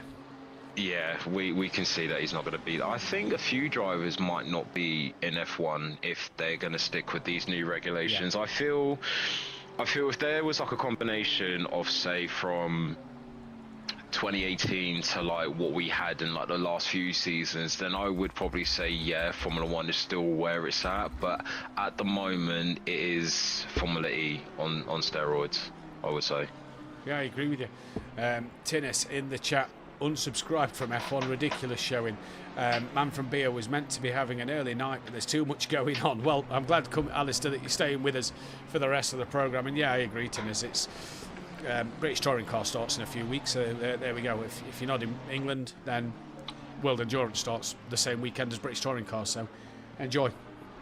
Because I won't be able to watch it. I'll have to watch highlights of it when they're on YouTube. Because I'll be at Donington Park, hopefully sunning it up, and definitely on the beers with a few of the lads, as Langley is behind his teammate. Doesn't look like he's putting him under too much pressure. Overtaker's the lead pit runner at the moment. Rams was in to do his stop, so this might allow Hibbs to get ahead of Rob Ramsell. Cherry Moore in the chat says the F1 overtakes and comedy now. I saw a stat: 46 overtakes at Melbourne last year, 120 this year. That's just diabolical. And I don't. That's such a dramatic improvement that it's like, is that through good racing? Or, no, you know what I mean. Like you can see, like, when Russell and Leclerc were trading places for P1 and P2. Like Russell, he runs out of battery. You got Leclerc with the DRS just steaming past him like he was just stood still. It just didn't make sense. Whereas if you go back through the years, especially like the V10 and V8 era before DRS and KERS system, if they got in the slipstream and got a good run, then you knew to say that, right, a battle was going to be forming. Now, like you say, it's just a comedy show. It's not, for me, it's not proper racing. The biggest jokers on the grid had to be Aston Martin. Alonso went into the pits, ended up 20 odd laps down, come back out on track. Stroll ended up pitting several times just because their cars can't last till the end. It's just, I don't know how they've passed safety regulations if they can't manage to do a full race without the car falling to pieces. I just don't get it. Richie Michel's gone into the pits with a yellow flag on his name, so that means he's returned to the pit lane. So that could be a long stop for him. Chris saying, we need more GT shown on normal TV and not these overpriced subscription channels. You can watch the British GT and GT World Challenge all live on YouTube. So you don't have to watch them on the, I know it's on YouTube, and, the bonus is, TV boxes, Sky, Virgin boxes now have YouTube installed onto the system. Smart tellies now have got YouTube onto them as well. So GT's always shown on YouTube. Artificial overtake, says Tinnis. Can't agree more. Join Tinnis, by the way, live. He'll be doing the Who Darren Cup next week, I believe it is, for Laguna Seca. So come and show him some love on Tuesday night. Gamepad Racer says, I think after a year or two of new regulations, it'll be better. And in terms of clipping and in terms of aero, I think that's the problem. F1's now in a new stage where it's going to take a year or two, maybe even 3, to get everything right and nailed. But it's just kind of in a bad phase at the moment, and that's where they've got to try and compensate for it. Cherry Moore says, false overtakes, it's mode, not a crafted move on talent now. As Radic is still in the pit lane, where is Overtaker coming down the start line? Radic leaves the pits, and Overtaker will stay quite the way behind him then. Richie Michel is in the pit lane and hasn't done his stop yet, so that could ruin Richie Michel's evening in terms of points, which could allow Ramsell and Hibbs to score some more. Comore still on the back of Matt Wright.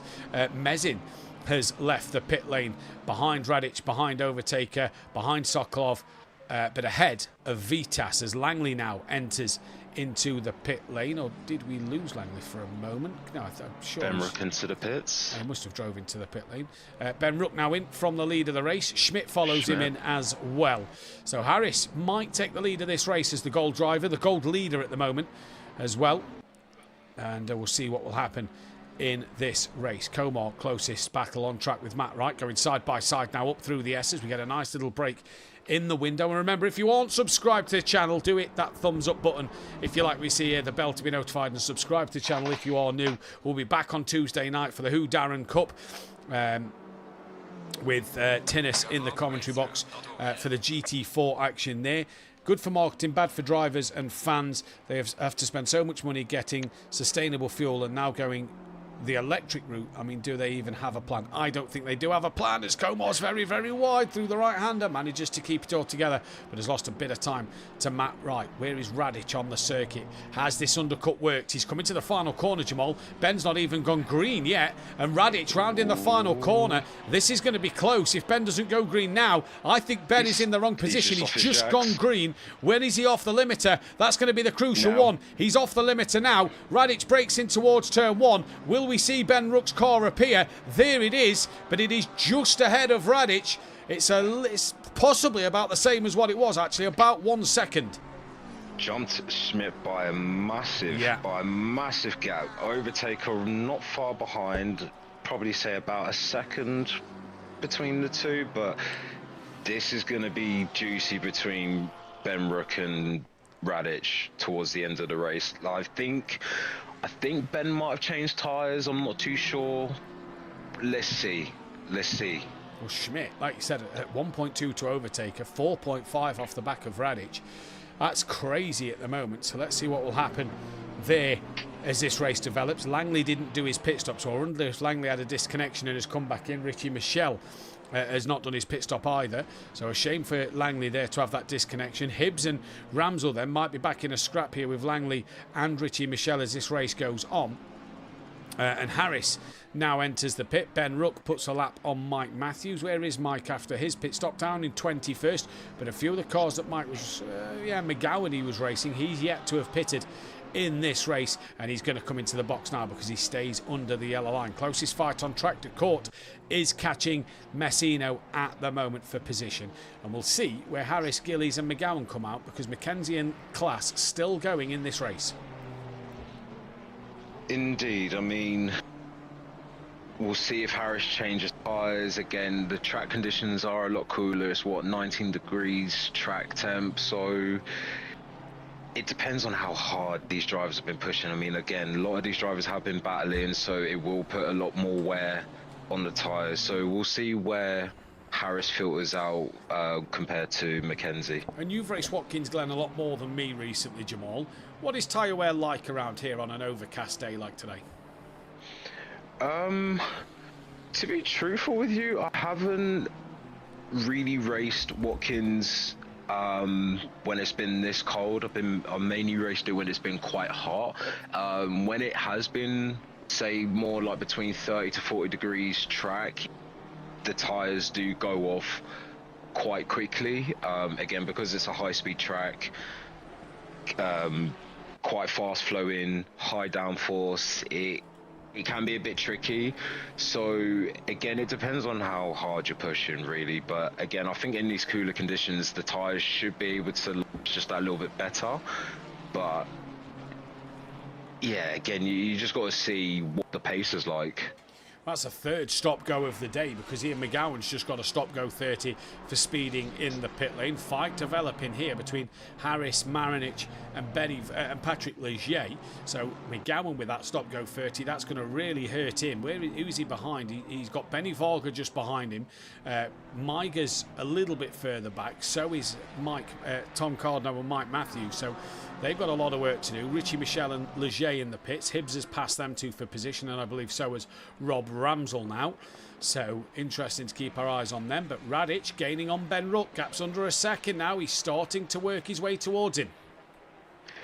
Indeed. I mean, the Porsche, I would say the Porsche has a slight advantage in terms of like traction. Again, naturally aspirated GT3 compared to, actually no, to be fair, the Lamborghini is also NA, but I feel that the Lamborghini is just that little bit more planted, heavier steering. It's anybody's game. Again, you got a car that's mid-engine compared to rear engine. Let's see. Oh, and a fourth stop-go 30. Sorry, Jamahl. Class now gets a stop-go 30. Leader in the Gold Championship with that stop-go 30 to his name. Chris is saying, would it require a tyre change being this cool around here? I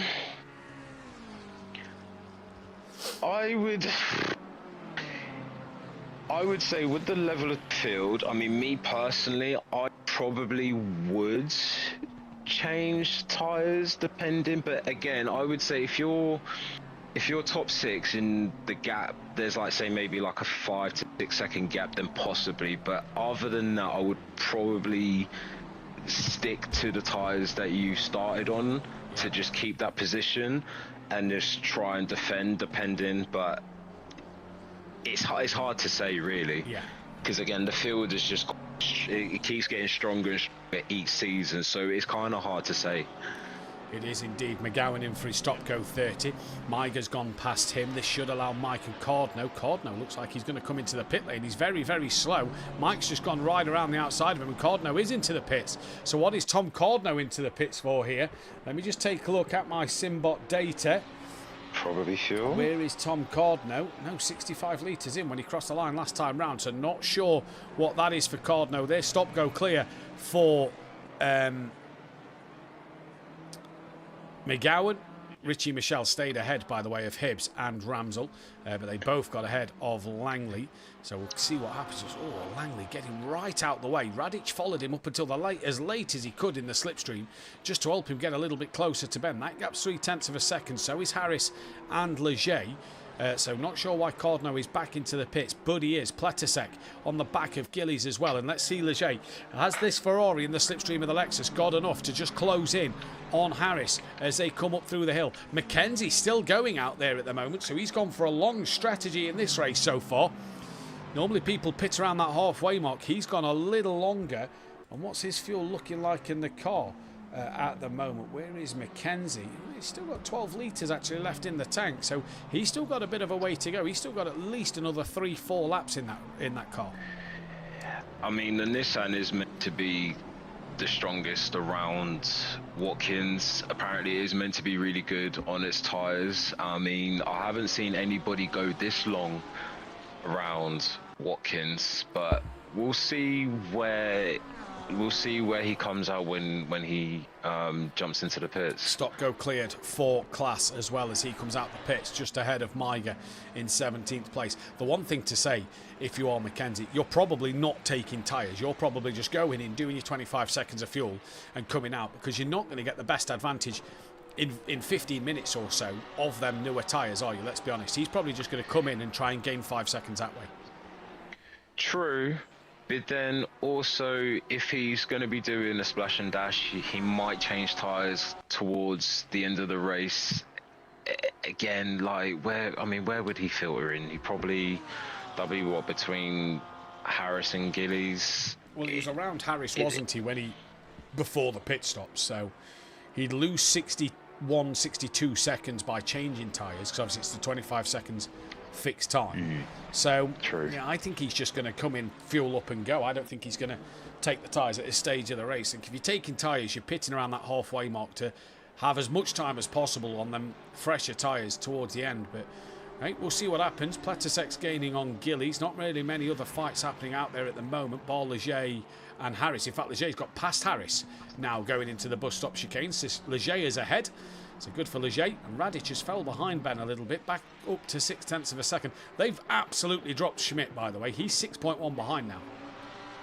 Indeed. I mean, the Honda, I have heard through the grapevine that the Honda does have like a very weird drop-off phase. We've seen that with O'Reilly, where he could be starting off strong, and then towards the end of the race, he's defending like crazy. Seems like he is struggling for pace a little bit.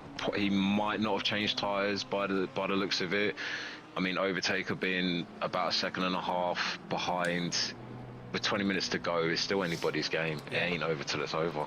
It is indeed. Mackenzie then is still going round for another lap. He's halfway through his second lap, his 22nd lap now. Ruck has got Radic right on the back of him. Is this where the Porsche can try and use that slipstream to just get past Ben Ruck? Looking on the rear wing of Ruck now as they come up over the crest onto the back straight. Here comes Radic, looks to the inside, pulls back to the outside. They go side by side now. Here we go. Let's see what will happen. Radic on that inside line makes a bit of contact with Ben, and Radic slows right down. Luckily, Ben didn't have a spin there. Radic gives Ben a flash of the lights there, but I don't really see anything wrong with that. I thought that was just good racing from the pair of them. Yeah, I didn't see anything wrong with that. Again, Ben being on the inside, holding his line. I think Radic was just being a little bit too easy. Yeah, there was nothing wrong with that. Not wrong. No, I didn't think so either. As we see in Gillies, he's now got that of Pletisek, race 1 winner on the back of him. This is for 12th place. Gillies is second in the Gold Championship classifications at the moment in terms of this race. And Gillies lets Pletisek go there. Pletisek was well alongside, and through he goes. Harris trying to stick into that of Leger. Mackenzie now into the pits with 19.5 minutes remaining, and Radic 1.4 off the back of Ruck, so he's got it all to do again. And Ben this season just feels like he's getting stronger and stronger. He's some, what's that, 22.5 points clear of Radic at the moment. You just feel, sorry, 25.5 points clear of Radic at the moment. You just feel that if Ben can just keep chipping away them points over Radic by finishing in front of him, he's just going to put himself in such a good position. Indeed. I mean, as long as he's able to do it now in the first half of the season, the last half of the season should be okay. But then again, if we refer to Formula One from like last season, if you look at Verstappen, he pretty much wasn't in it. He was able to be consistent, keep clean, and just gain the points that he needed. So Radic could still do that, but yeah, like you say, at the moment Ben is looking quite strong to keep chipping away. As long as he can keep clean, keep consistent, keep composed, he should be all right. Harris very wide at the exit of turn 1. Mackenzie has just come out the pits in front of Harris and that of Leger. So Mackenzie is P9. Harris is back in front of Patrick Leger. And we'll see what happens here. Can Radic bring that gap down once again? 18 minutes left to go in this race. There's Leger. Gillies just dropping off the back of Pletisek a little bit.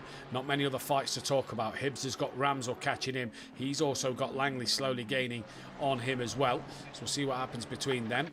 And yeah, at the minute, Harris half a second off the back of Mackenzie. This could be another three-way scrap. That is Marinic. P8 Marinic in the wall out the right-hander. That could be a little bit of damage to that car, but it's put Mackenzie, Harris and Leger right within striking distance. This could be a juicy battle again with 17 minutes to go. You got M4, Nissan versus Lexus versus Ferrari. I would say the Ferrari is an underdog in this, but then again, because it's being a mid-engine,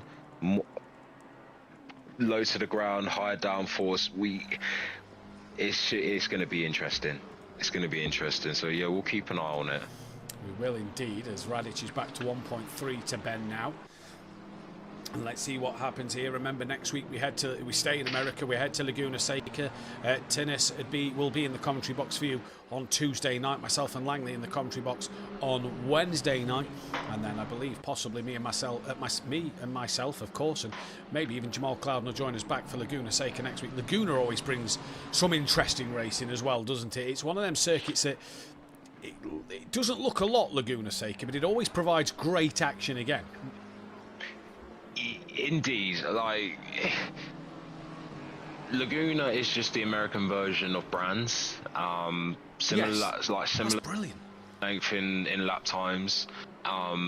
Again, sorry, Jamahl Mackenzie's having a look. No, he's not. Backs out of it from Marinic, but he's got that overspeed run. So is the Lexus from behind of Harris. Here goes Mackenzie side by side with Marinic. Harris had a big lift there. Side by side they go. Bit of contact, bit of hip and shoulder. Sidewards goes the Nissan. On the grass goes Marinic. Through goes Harris. Through goes Leger, does he maybe? Mackenzie did well to hold on to that. Marinic did well not to put it in a wall. And Marinic flashing the lights there. But again, I think it was just a bit of good racing.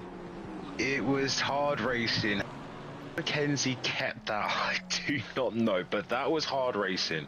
That was hard racing. Again, the Nissan being so quick in a straight line, along with the Lexus being behind, yeah, for me, there was nothing wrong with that. That was, like you say, good racing. Good racing indeed, as here now comes Patrick Leger to have a look on the inside of Marinich. And this is huge for the Platinum Points Championship for Patrick Leger and Marinich in this race, because Marinich sits in P7, Leger sits in P5. He won't want Marinich catching him in the points. He's going to go around the long way of the left-hander. Tricky corner to get right at the best of times. And Leger couldn't get through there. Mezin's on the back of Sokolov now. Sokolov's had a pretty quiet race, but you get the feeling it's just going to get a bit busier. Radic has took another 10th out of Ben Rook. As Alistair Cummins says, looking forward to Laguna. Not raced there for ages. I feel like we've not been there for ages as SimPlay as well. Yeah, I'm trying to think, when was the last time we was at Laguna? I think it was, what, 2 seasons ago? Yeah, if not 3. That we was there, thereabouts. I think it was 2 seasons ago, because I think it was a night race at Laguna. I do love Laguna. Again, great battles. I've raced there in the GT4s, GT3s. Me and you having good battles going through the corkscrew into like the final section of the track. Laguna is a favourite of quite a lot of people as well. I think it's going to be juicy, and especially with what we've seen today here at Watkins, I think it's just going to be absolutely bonkers at Laguna. Just seen in the chat, Chris says Radic is all wrong. It went all sideways for him, and he's 4.2 off the back of Ben Rook now. So, yeah, must have had a big moment somewhere for Radic, because he has lost out massively to Ben Rook, who's about to put a lap on Rob Ramsell, who's gaining on Hibbs still. And Ramsell lets Rook go down the straight. That's possibly beneficial for Rob Ramsell in that fight. Overtakers within a second of Schmidt, so he's doing well. Harris still there with Mackenzie. Leger still on the back of Marinich. And what else have we got? Where's Richie Michelle? He's about half a lap ahead of Hibbs, so hard work for Hibbs to catch him. We have lost another driver from this race. We are down to 26, and we'll go back to the Leger fight. Let's find out who has had that retirement then. And is it Thomas Card? No, he's still out there on the track. So's Comore. So's Matt Wright, Ian McGowan, Mike Matthews, Miger, Class. Can't quite see who we are at the moment, because so far Langley is still being registered as 27th on my timing tower, which will update as somebody has left. Leger now, has he got a car up the inside through the S's? Yes, he has at the beginning of the S's. Now starts to have a look. Pletisek's not far back. Leger backs out of that one at the top of the S's. Can he carry that momentum? Down the back straight he goes, in towards the inner loop of the bus stop chicane. Leger's going to look to that inside. There's not a gap open, so he looks to the outside now of Marinich. Brakes a little bit earlier and backs out of that one. But now Pletisek is on the back of these two, with Marinich being Pletisek's teammate. This could be a juicy little scrap here. Indeed, I feel that Marinich is struggling with that damage on the M4. I feel that the M4 is going through its weird phase. Tyres, Leger looking proper racy. Now that Pletisek is involved, yeah, this is going to be juicy. With 12 minutes to go, this is where it gets interesting. I've got a feeling it was Sokolov who must have had a disconnection, because he's just rejoined and reappeared on my timing screen. He's now into the pits. His bar was red as he come back in as well. So I think Sokolov may have had the disconnection then. As Cherry Moore, who Darren Ginetta at night last year? Was it? Oh, if it was no, because it was M2's last season. So yeah, it would have been 2 seasons ago, because Darren Cook was all Ginetta's 2 seasons ago, because it was M2's last year, wasn't it? So it would have been 2 seasons ago. Overtakers within 9 tenths now of Schmidt. We've still got Harris gaining on Mackenzie. It doesn't look like he's gained a lot. And we've still got this 3-way fight between Marinich, Leger and Pletisek here in this race. Radic has once again pulled the gap down 2 tenths to Ben Rook, but is he running out of time? 3.8 behind with 11.5 minutes on the clock. Leger getting close to the back of Marinich, just cannot get through, but is his chance that run up through the S's? He's very wide through the exit of turn 1. Is this his chance at the run through this next corner? Matt Wright will pass Sokolov, I assume, here. as possibly will Comor. Yeah, he does. So Matt Wright goes through. Comor will also get past. This might be a chance for the likes of Langley and Hibbs to possibly gain a bit of time. And it wasn't Leger who gained on Marinic. It was Pletisek who gained on Leger. Look at the confidence, though, of Leger through the bus stop chicane. Gained on Marinic at the first pot, loses on the second pot. And Pletisek, this three-way fight could be a real spicy one towards the end. Yeah, indeed. You don't want to go anywhere. Don't want to miss it. You got 2 Italian cars up against a German. Let's see who will prevail. Although Leger looking very racy, he's looking quite strong in sector 2. He's going to try and look around the outside. Doesn't make it work. Is he able to try and get a good run? I feel that if he can be patient and get a good run coming out of turn 1, I think he might have him going into the bus stop. Oh, he has a look down into the heel and can't get it done there. Marinic just kind of parking it in the middle of the road and making Leger make the first move. I like that from Marinic. Good defending. Whereas Sokolov is back out the pits and is down in 23rd place now. He is on the same lap as Richie Michel and Hibbs and Langley and Ramsell. So we'll keep our eyes on that developing. But Leger looking racy. And Gillies is slowly creeping onto the back of these two as well, as now Radic is 3.1 off the back of Ben Rook. So he is starting to make massive inroads. Indeed, I feel that tyres are starting to drop off. Maybe Ben's just taking it easy, knowing to say that he's got that comfortable gap there. So with 10 minutes to go, he doesn't really need to make any rash decisions.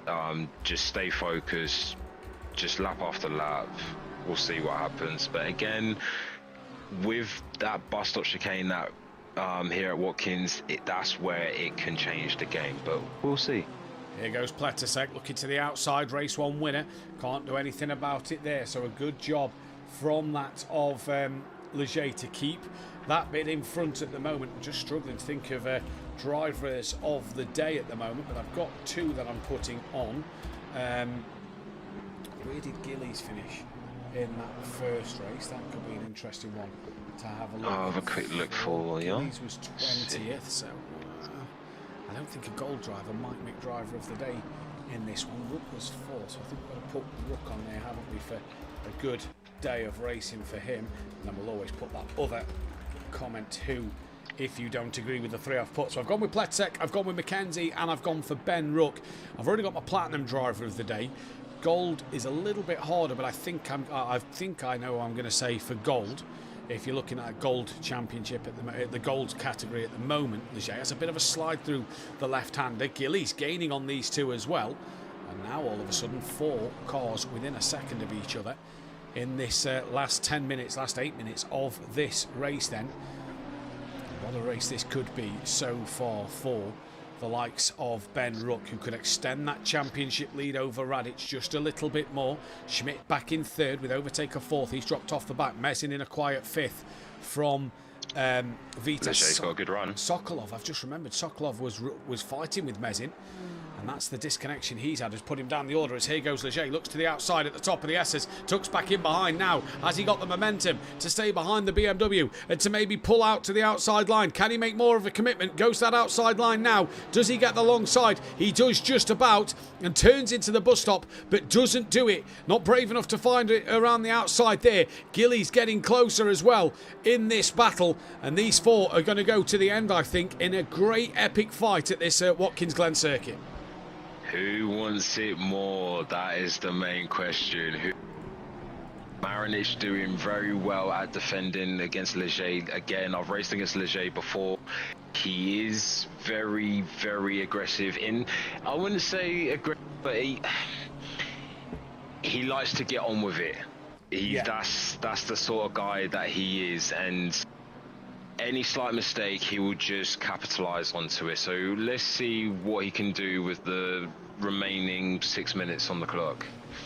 Yeah, let's see what he can do with the remaining 6 minutes on the clock. But what we can say so far is it's been a good race. Marinic nearly left the door open on that inside line for Patrick Leger there, but couldn't do so. Now Pletisek will look to the outside of Patrick Leger at the penultimate corner. Can't find a way through. Leger manages to hang on in there once again. Gillies is now right with the 4 of them, and Radic has got the gap down to 2.7 in this race. How much quicker than Ben was he last time around?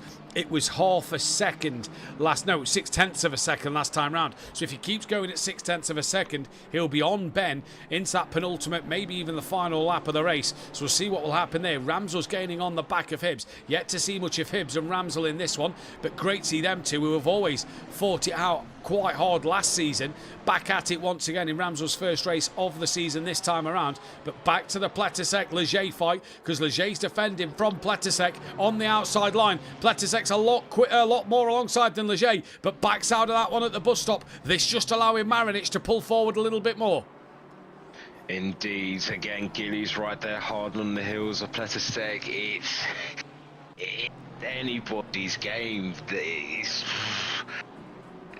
We'll have to see what happens. Again, like I said, who wants it more? Who wants it more? Again, tyres could be playing a factor. We don't know who changed tyres. It seems like Pletisek might have changed tyres. We don't know, but we'll see what happens. Again, 5 minutes to go. Who wants it more? Good evening to Dan Davis in the chat. Great to see Dan around once again. What a race this has turned out to be. Hibbs still fending off that of Ramsel at the moment, and Patrick Leger fighting hard with that of Pletisek and Marinich and Gillies then in this one. Last time around, Ben was actually a couple of hundredths quicker than Radic, so Radic not able to gain that 6/10 of a second. He's going to have to gain even more now. That 2.7 second gap looks pretty comfortable now for Ben, you have to think, but there is still 4 and a bit minutes left to go on the clock in this race. And what will the leaders do? What will this battle turn out to be? 4 cars, all for P9 in this race, let's not forget. Harris has dropped right off the back of Mackenzie. Mackenzie's gained on Vitas, though. That's only 1.8 seconds between Vitas and Mackenzie. And now through the S's, is this going to be the chance for Pletisek to have a look on Leger, or for Leger to have a look on Marinich? They've pulled away from Gillies. That gap's opened up. Leger goes on the defensive, try and stick into the slipstream of Marinich. Does he look for a late lunge up the inside? Contact is made. Marinich into the wall, and that is all you have to say on Patrick Leger. Day late, dollar short. Indeed, that is all she wrote. Again, Pletisek looking very racy. Feel that Leger was a little too eager, a little bit too late. That is a little bit unlucky, because the battle was looking pretty juicy, but let's see what Pletisek can do behind Leger. Leger is very good, although I say that he has got a good run coming out of that left-hander. He's on the inside. Has he got the straight line? No. Leger covers a mark. Can he go around the outside? He's going to try it. No, slots back in. Let's see if he can try and get him going down onto the start-finish straight. Leger but this is had a looking wiggle juicy, there, man. and into the left-hander. Pletisek taps the side of Leger, and Pletisek is now around. Gillies took to the grass to avoid him. Mike Matthews is just ahead with a big amount of damage on the front of his car, but Leger there left the room for Pletisek. Pletisek tapped the side of Leger, and the Lamborghini went around. 2.1 seconds the gap out front, with about 2.5 laps left to go. Definitely 2.5 laps left to go. As Dan says, Leger, no, never going to happen, silly boy. And Tips in the chat. Hi Dan, insane racing is what's happening, been such a mental race to watch. And if you wanted another mental race to watch, go and check out Pro-Am last night. That was insane in the wet. It was really incredible. Marinich in the pits. That is a huge costly pit stop for Marinich. Gotta be for the damage, but he could lose at least 2 or 3 places in this race. But Patrick Leger, it's not done yet, because here comes Gillies with the momentum over Leger into the bus stop chicane, backs out of that one, cuts across the grass. Now Leger's across the grass, so it kind of balances itself back out. Bit of a wiggle from Leger as he rejoins, and Mike Mathew staying well out the way, and Pletisek is all of a sudden back onto these 3, as we're about to start the final lap of the race here, with Ben Ruck leading 2.2 clear of Radic. This is just going to be down to the wire. Again, like I said, it's not over till it's over. You got 2. Seems like Leger is struggling a bit. Seems like his tyres have gone off. I do feel that the Ferrari is similar to the M4 with its drop-off phase. But again, Gilly's looking racy. Again, opportunity for Pletisek to try and see if he can get back past Gillies for P10. we'll see what happens on this final lap. Anybody's game. Indeed we will. So where is Ben Ruck? He's just gone through sector 1. Where's Radic?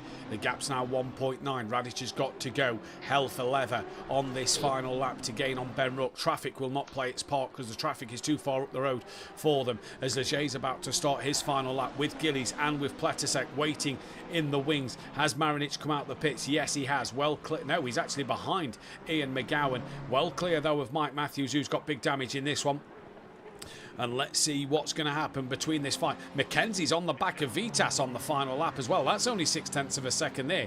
So great to see Mackenzie going really strong. He had a good podium in race 1 in the Nissan, and now he's got possibly a top 6 in him. Definitely top 7 in this race in the Nissan once again. Gillies defending from Pletisek. Can't really attack the back of Leger. Pletisek pulls to the outside line on Gillies in towards the bus stop chicane. Gillies has to cut across the grass and now has a slide, and Pletisek gets caught out in it and he has to go even slower. That has possibly helped that of Patrick Leger stay in front, but we'll go back to this man. Your championship leader is about to come to take the race win here at Watkins Glen in race number 2. What a drive from Ben Ruck. An absolute great display. Not dominant, but a great display. Radic comes home for second place. Schmidt is going to take a P3, the top 3 in the championship. 1, 2, 3 in this race. Great to see. And here then comes Mezin. That is Rob Ramsell attacking Hibbs in the background. Here comes Mezin for what's happened to Overtaker then, because Overtaker was P4 and now Mezin has finished 4th. Overtaker will be P5. Don't see much damage on that car, so not sure what's happened to him there. Vitas is going to come home for P number 6. Good drive from him. He will fend off that of Mackenzie, who's had a cracking night in the Nissan. And your gold winner of Michael Harris, he finishes P8. Patrick Leger now is going to hang on in there for that P9. It just at the very end. What a job from him. Second place in gold will go the way of Gillies. Pletisek 11th, and Messino, he won the gold category in race 1. He's about to take another podium in race 2 in that gold category. A great job from the Ford Mustang driver. Indeed, he's driven well today. Again, like you say, race 1. He's did you say he got a podium in race 1? He won race 1 in the gold, yeah. Oh, won race 1, got a podium in race 2. Good consistency. I feel that he's going to be a contender for the gold category this season, but what a race today. What a race. And Richie Michelle crosses the line to take the checkered flag there. We'll get a screenshot of the results and we'll get them inputted as quick as we can. But Jamahl, just sum up Watkins Glen for us and give us your driver of the day. Hectic. That is the word of the day for me. Absolutely hectic. Driver of the day, I would say in the gold category would be Harris. For me, the only reason why I say that qualifying just showed to say what he can do, and he stayed consistent, stayed clean. He was got in a few battles, but yeah, he just done well. Drove a really good race. Driver of the day for Platinum, I would say Ben Ruck. Again, cool, calm and collected. Defended when he needed to defend. Yeah, Ben Ruck. Yeah, for the driver of the day for me. So I'm going for my Platinum driver of the day. I'm going to go the way of Mackenzie. I think Mackenzie, solid night, second place, and then a 7th, nearly a top 6. I'm going to go the way of Mackenzie, but with a big shout out to Ben Ruck. I think it was a cracking night for him. And then for gold, I'm going to go to Messino. I think a brilliant night for him, a 1st and a 3rd in class for Messino. Good stuff for him. So I'm going to go the way of him in that one. I'm just still inputting the points at the moment, so we'll get to interviews in just a quick second. But Watkins Glen provided such drama here tonight. What a race it has been. We head to Laguna Seca though next time out for what should be even more drama in that one. It has been an absolutely cracking night's worth of racing here tonight at Watkins Glen. We have got a couple of drivers joining us for interviews at the moment. We'll get to them in just a second. Who is with us at the moment then? We will start then with Gillies, who got second place in that second race in the Honda. Gillies top race really at the end of that one. Difficult though tonight for the Honda.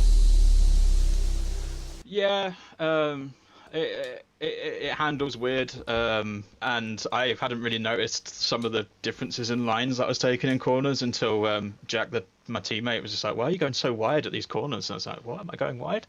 But yeah, I felt we probably could have been on the podium in class in race 1, but we had a bit of contact, which is frustrating. And then race 2. Yeah, I spent that first half just trying to look after the tyres. Tyre wear is such a huge thing here, and just trying to like nurse them through. And the same in the second stint. For once, I decided that discretion was maybe the better part of valor, and I let the Lambo go. And then that worked in our favour because that brought that pack back to us. So yeah, P2 in class, P10, top 10 overall. I just like to kind of say really that at the end of last season, there was talks of me being moved to Pro-Am, and I kind of put my foot down a little bit and said, just give me a season in the Honda and see what we can do. So to go from being seconds off the back of the pack last season in the Beamer to being on the podium and fighting the Platinum guys is, yeah, it's pretty special. Well, we spoke pre-season about what cars you go in. We know you like the Bentley, we know you like the Honda as car choices. Two of my favourite cars on this game. And it seems like the Honda has been able to help you make that step forward to what the M4 did last season. Yeah, I think just experience. I think I've driven the Honda a lot, and I feel like the thing with the Honda always used to be that I could get a decent one lap out of it, but trying to keep it on the tarmac for an hour was sometimes a struggle. But thankfully, I've sort of learned a little bit more about the setup and how to get that car feeling sort of exactly how I like it, and it was exactly how I liked it today, and that thankfully meant that we did well. So. Indeed. We move to Laguna Seca next week. What's your thoughts on that one? Honda should go strong round there.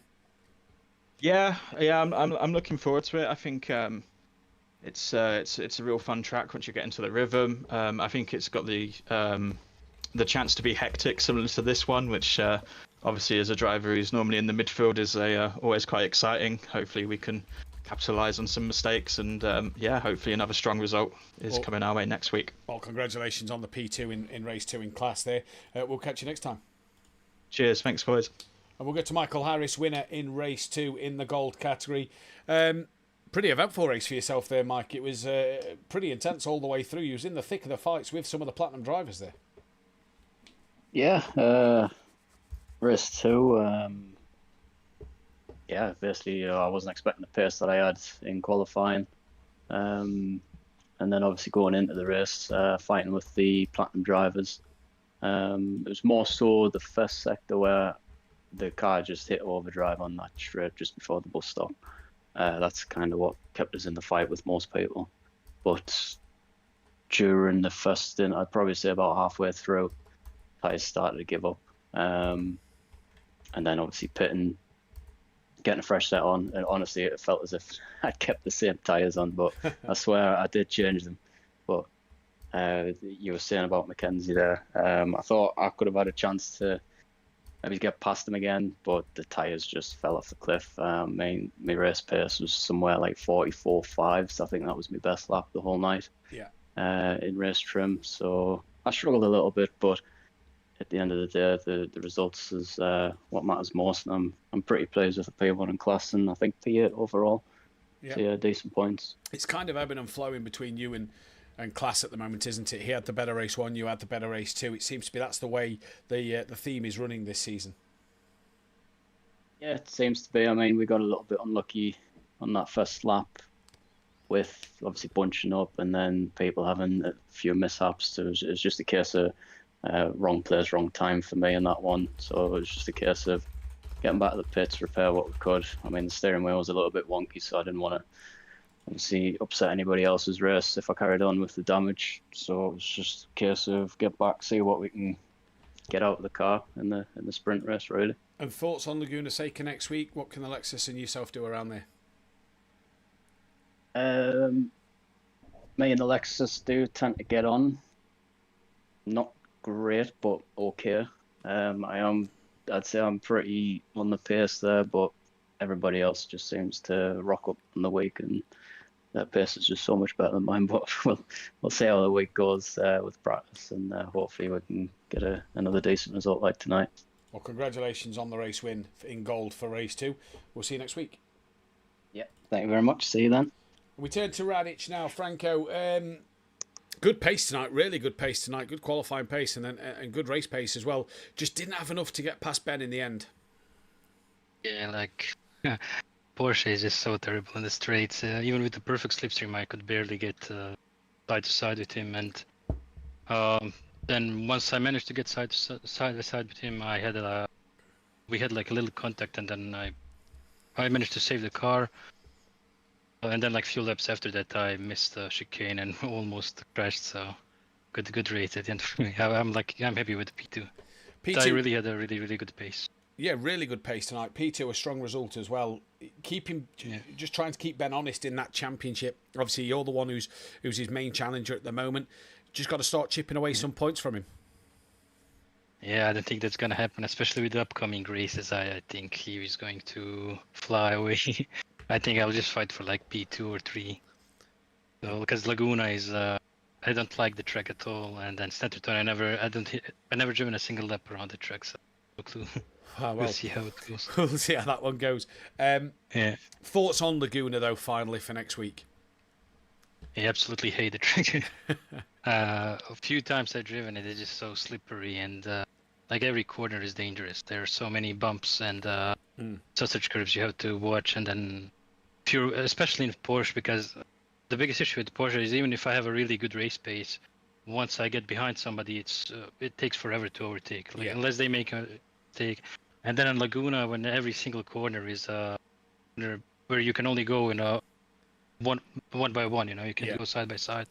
It's really hard for me in Porsche. And then you also have to watch for the sausage curves and everything. So I don't think I'll have a good time there.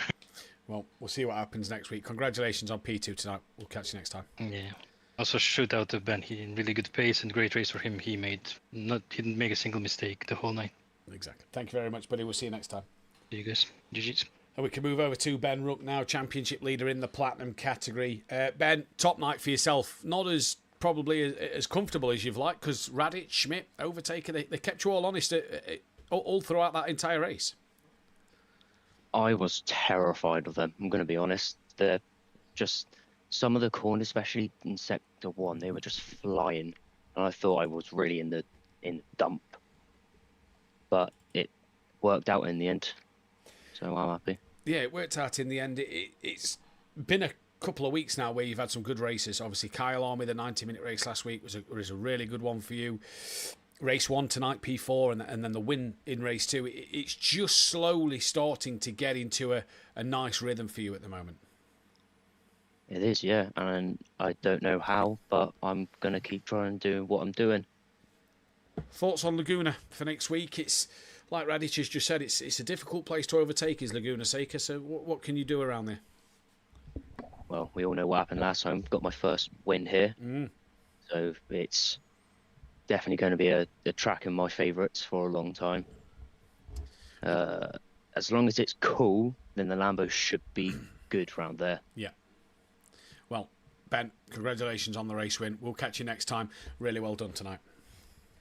Cheers. And your championship standings going through tonight. Don't forget, all results are provisional until you see the championship standings posted on either the Discord, Facebook or Instagram. That is when they are classified.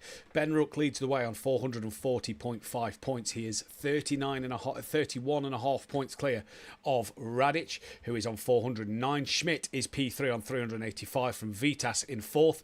Leger in 5th place from Marinic, with Mezin down in 7th. Milliston is P8 from Overtaker. Ian McGowan is P10. Mackenzie 1.5 points behind McGowan. Good night for Mackenzie tonight. Has put him up to 11th. Comore down in 12th from Mike Matthews. Sokolov, Cairns, Pletasek, Skunky, and then Cosme down the bottom.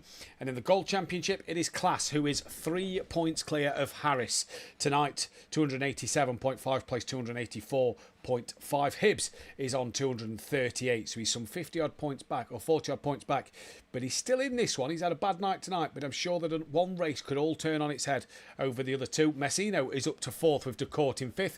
Richie Michelle goes into 6th ahead of Miga. Benny Varga is up to 8th from Gleason. Matt Wright, Tom Cardno, Gillies, Manavola, Ugoni, Jimenez, Langley, Van der Ven, Wainwright, Rob Smith, Rob Ramsell, Castro and Westerich. And in the team's championship, it is BAL Racing on 725 points, with Balkans Himmel on 668. So they've just extended a little bit more throughout this. Sorry, they've been caught by 2 points, in this championship. At the moment, Racing Softs are still in there. They're in third on 617. Balkan Esports P4 ahead of Greasy Bandits Racing, who have propped up the championship order a little bit more now. They've gone up a couple of spots. Cloud9 are P6 from Balkan OZ Racing. Sleepy Lizard Repsol Racing P8 from SimPlay Racing P9. Flying Dutchman is P10 from the Casuals. Quantum Motorsport Team KCS Squadra Corsa. Team Richie's Corsa, Momentum Motorsport, Only Momentum, Momentum PR Team, Bearded Racing and MMS rounds off the rear. Jamahl, it has been a cracking night worth of action. Ben Ruckers took the driver of the day from the audience. He's got your driver of the day in Pro. And who was it who got your gold driver of the day again?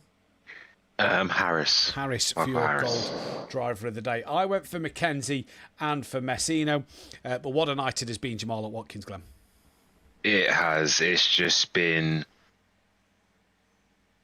carnage throughout the whole night. Race 1, again, I wasn't here for the majority of it, but from what I've been hearing, it was just pure chaos. Race 2 was just absolutely insane. Let's see what Laguna brings. Again, it's tight and twisty, very difficult to get right. I think, it's going to be more fireworks.